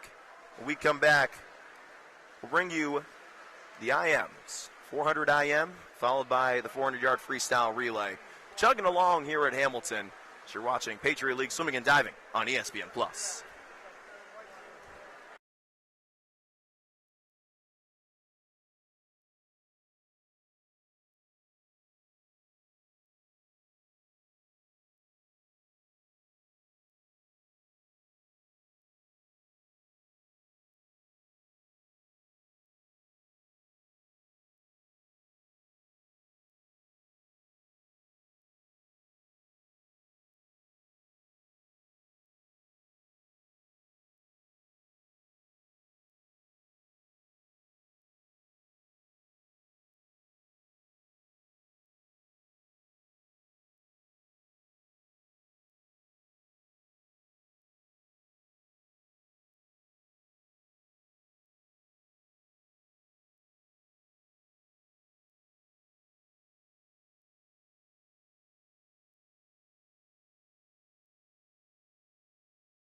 cruising along inside Lineberry Natatorium between Holy Cross and Colgate. The last swim and dive dual meet that we have before not just the Boston Winter Open, but also the Patriot League Championships. Trey Redfield here with you. So happy you're along with me for this one. This has been a tight race throughout. You look at the scores right now. We have on the men's side, you got Holy Cross in front, 129 to 111. But on the women's side right now, it's 138-106 Crusaders. The women's 400 IM gets us back underway in Lineberry. It's Ava Westball in 2, Brooke Garrison in 3, Anna Turner in 4, Maggie DeLillo in 5, Nicole Calavantis in 6, Alexis Burton in 7, and Jillian John Grande in 8. The 400 IM, for those that are new to it, you do 100 yards of butterfly, 100 yards of backstroke, 100 yards of breaststroke, followed by 100 yards of freestyle. It's Turner that has herself an early advantage. One of the prominent distance swimmers on this team, the sophomore, won the 800 and the 400 freestyle against Providence last week. That was a meet the Holy Cross women won, 154 to 46. Literally came down to one relay. If it had gone any other way, we'd be talking a whole different story here. On the men's side, they lost 193 to 95 to PC. That was on January 22nd. As Turner finishes with a 103.44 in that 100 fly. Great split, and even better turn off the wall to get going with backstroke.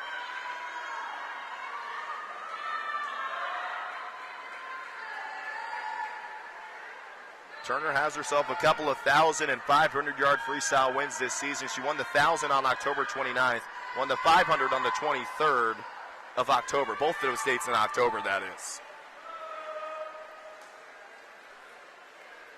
Holy Cross with a chance to extend its lead even more. As you look all the way over in lane 8, Julian John Grande hanging on to that second place spot. She had a strong butterfly leg.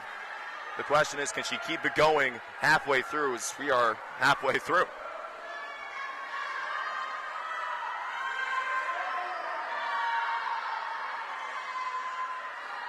John Grande was 5th in the 200 IM against Providence. Short course meter time, that is, 2:33.52. We've talked a lot about this on the broadcast. 50 meters is a lot different than 50 yards. Providence has itself a short course meter pool in Rhode Island. And that's how Coach Barlock trained his group of swimmers at the start of the season. 3 weeks of short course meters, and he got back into it at Providence. Mentioned how that meet was a lot of fun for all of his swimmers, just to get back into that mindset. But it's yards all the way after this. For today, the Boston Winter Open, Patriot League Championships, regionals, and NCAAs. It's yards throughout. Turner still out in front. She has a commanding lead. Alexis Burton in 7, making a push to give Colgate potentially a second place spot.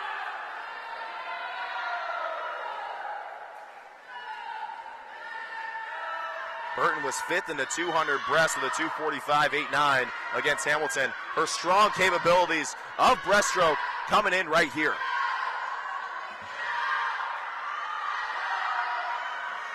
Closing the gap on Turner. They touch the wall almost simultaneously with one another. This could get tight. Lineberry could get loud again. You may want to turn us down.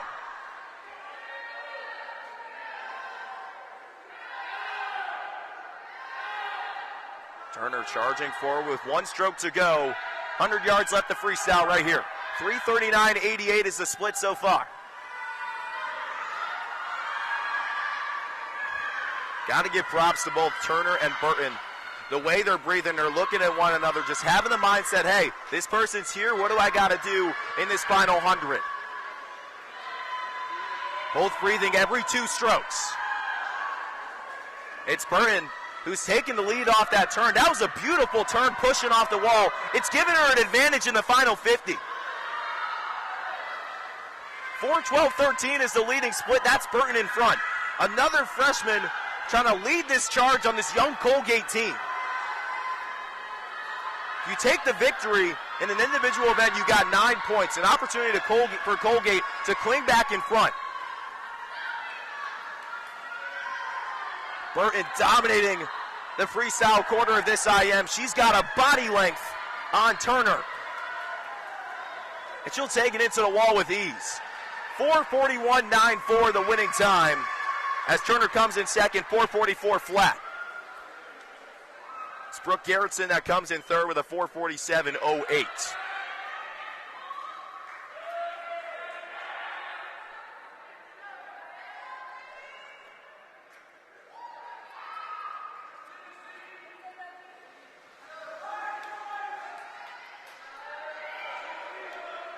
So now it's the final individual event today.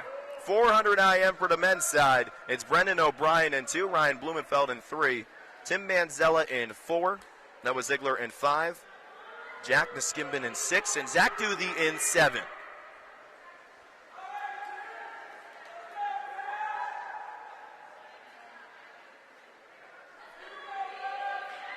Brendan O'Brien is someone that Coach Barlock talked a lot about in yesterday's coaches call, just leading the charge in the gritty mentality that the freshman class has brought at Holy Cross.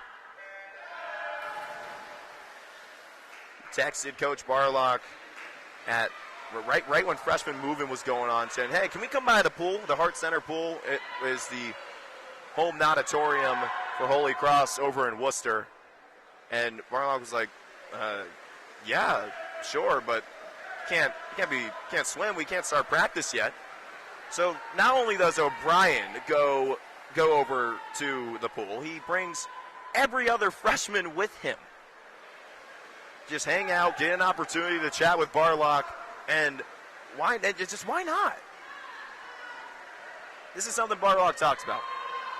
The initiative of the freshman class being shown already, and that's something Coach Petrie has on this other side. These two both pleaded to me how badly they want this young group to be the ones that propel this squad, these squads, that is, plural, near the upper half of the Patriot League. Teams like Navy, Army, Bucknell, especially Bucknell on the women's side, trying to make a charge on the midshipmen to potentially be the ones that take down Navy. It's been 17 years since Navy has lost a conference championship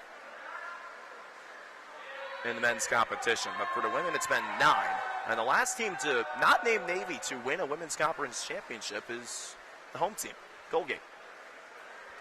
Speaking of home team, they're the ones in front in this 4 IM. It's Ryan Blumenfeld with the lead. A healthy lead, that is, too. Coming in second to the wall is Noah Ziegler alongside Brendan O'Brien.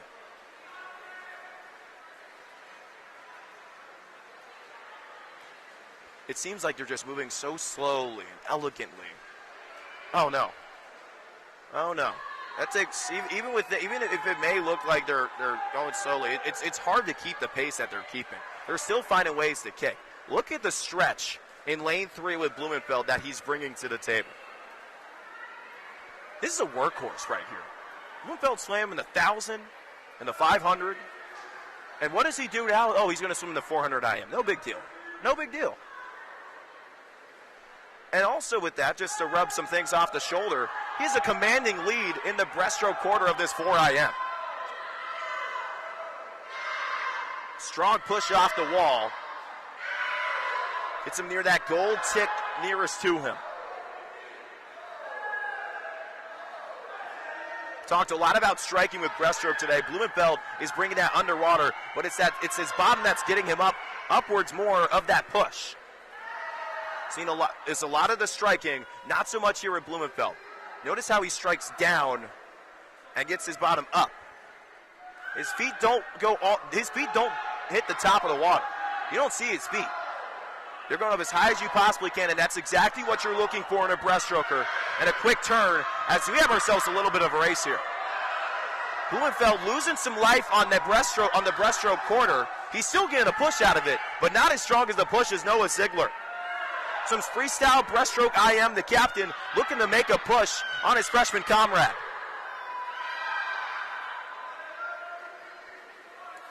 So we now have the 100 free, the last quarter of this IM.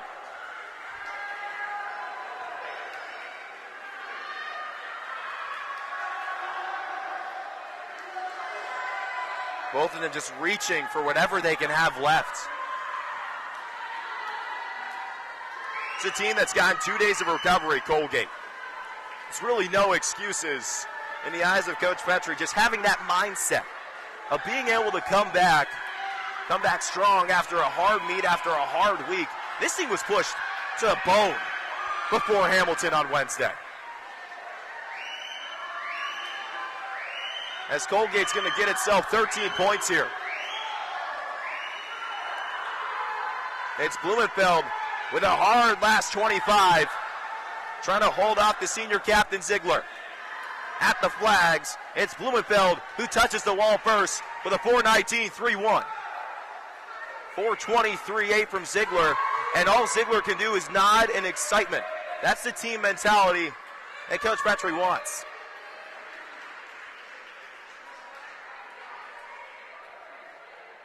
As we look more into this men's race, this is one that's much closer.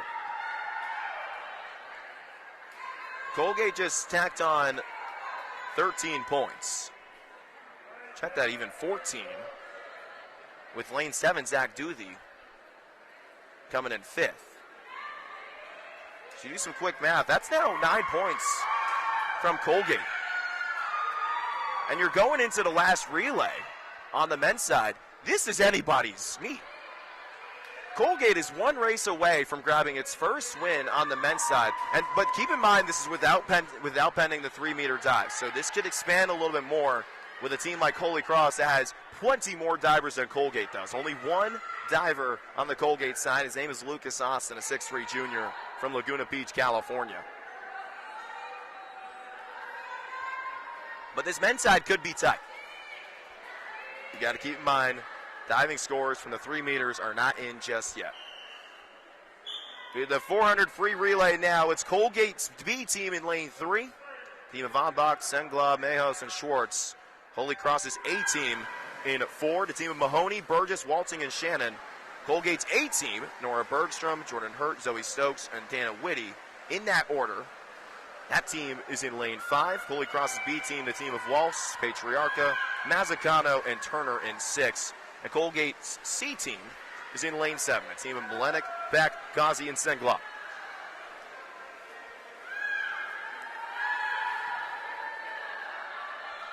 One last chance for all the swimmers and whoever's involved in just here in general, that includes myself, to bring some energy to the table. One of the big reasons why the 400 free relay is so much fun is because it's the last chance to get everything out.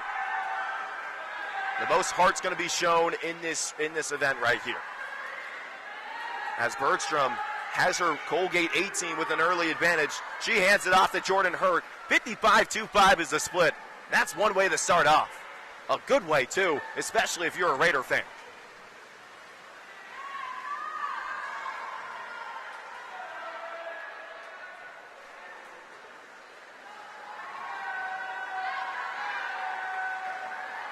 Colgate winning this meet for the women's side is kind of a stretch, but still you want to get some confidence in the 400 free relay, especially going up against a team you're going to see not just next week, but in a couple of weeks at Patriot League Championships.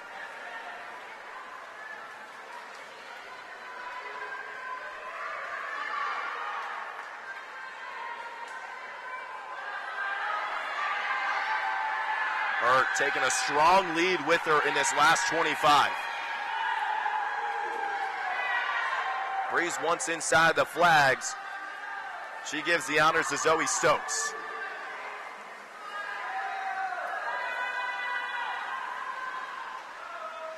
What does one thing have? What is one thing that Stokes has, if you ask Coach Petrie? The dog mentality.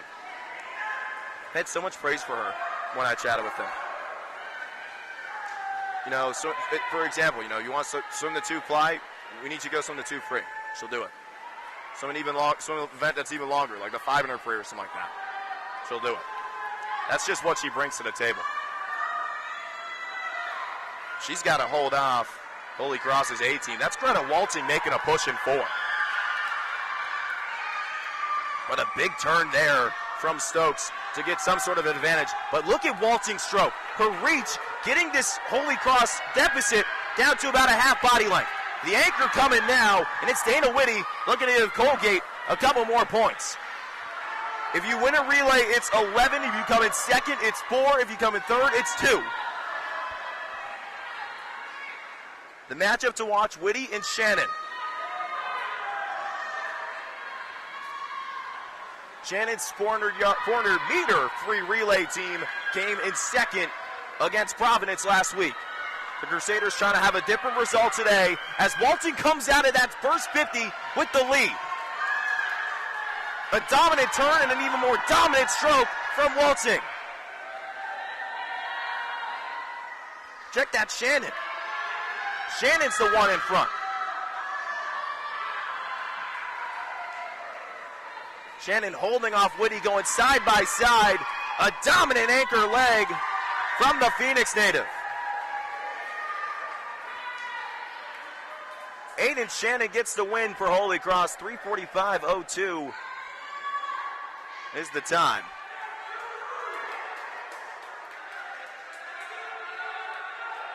As now it's the men's relay. One last race before we close things up.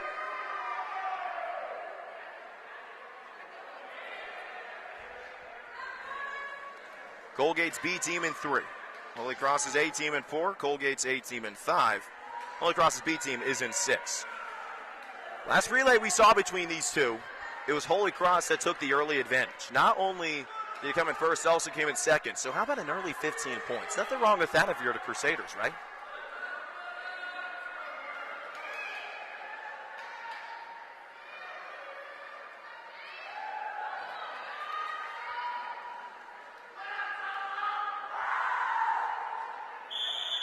So we get an okay from the referee. One last event before we close things up.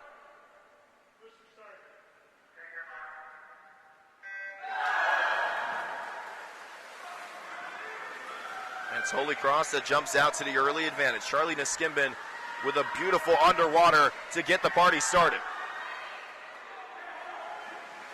Like I mentioned, best part about the 400 free relay, you just give it everything you got. One last event, got to get some energy going in Lineberry. This is the perfect time to do it. 22.92 the split from Charlie. Holy shnikes.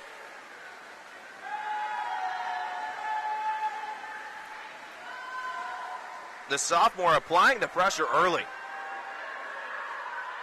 on a Colgate team that's just trying to get second. Cooper Lude making a push in the last 25, but the reach in the Skimbin is going to hold it off in the first leg. In goes the Skimbin. Coming out into the water goes Vesey.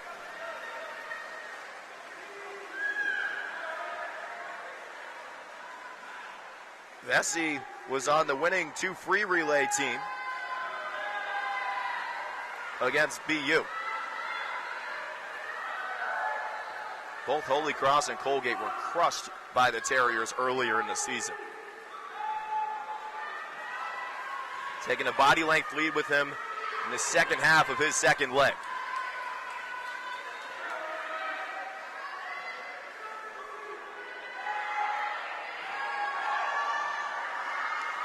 Vesey, a Crusader through and through. He has 4 family members at Holy Cross who can make each and every single one of them proud, and as he should, and as they should be, that is. A strong second leg to give off to Michael Brennan, the senior. His team was third in the 4 free relay against PC. Reaching as much as he can, moving those arms as quick as he can. Those are the quickest I've seen arms move today. Trying to get the victory against Colgate. A beautiful turn. Went all the way up to that gold lane line that you just saw on your screen.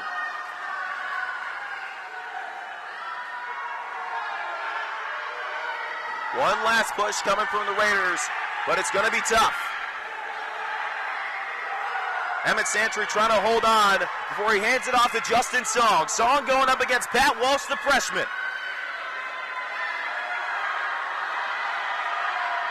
Walsh was on that team that finished third in the 4 free relay. A win here would be huge.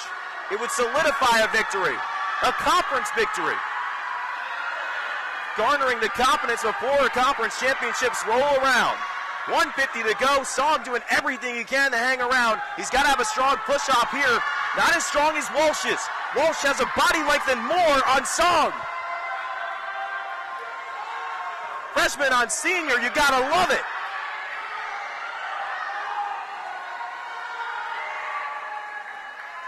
It's just too easy. The length, the size, it's all Walsh, all gas, and no brakes. 3:13.88 is the winning time in this 4-free relay. It's going to solidify a Crusader win over Colgate. Justin Song anchoring that A team, coming in second with a 3:15.94. That's a great way to end a great meet. So many close races. We saw a tie for first in the 50 free. Everything was splendid as we wrap things up here in Lineberry Auditorium.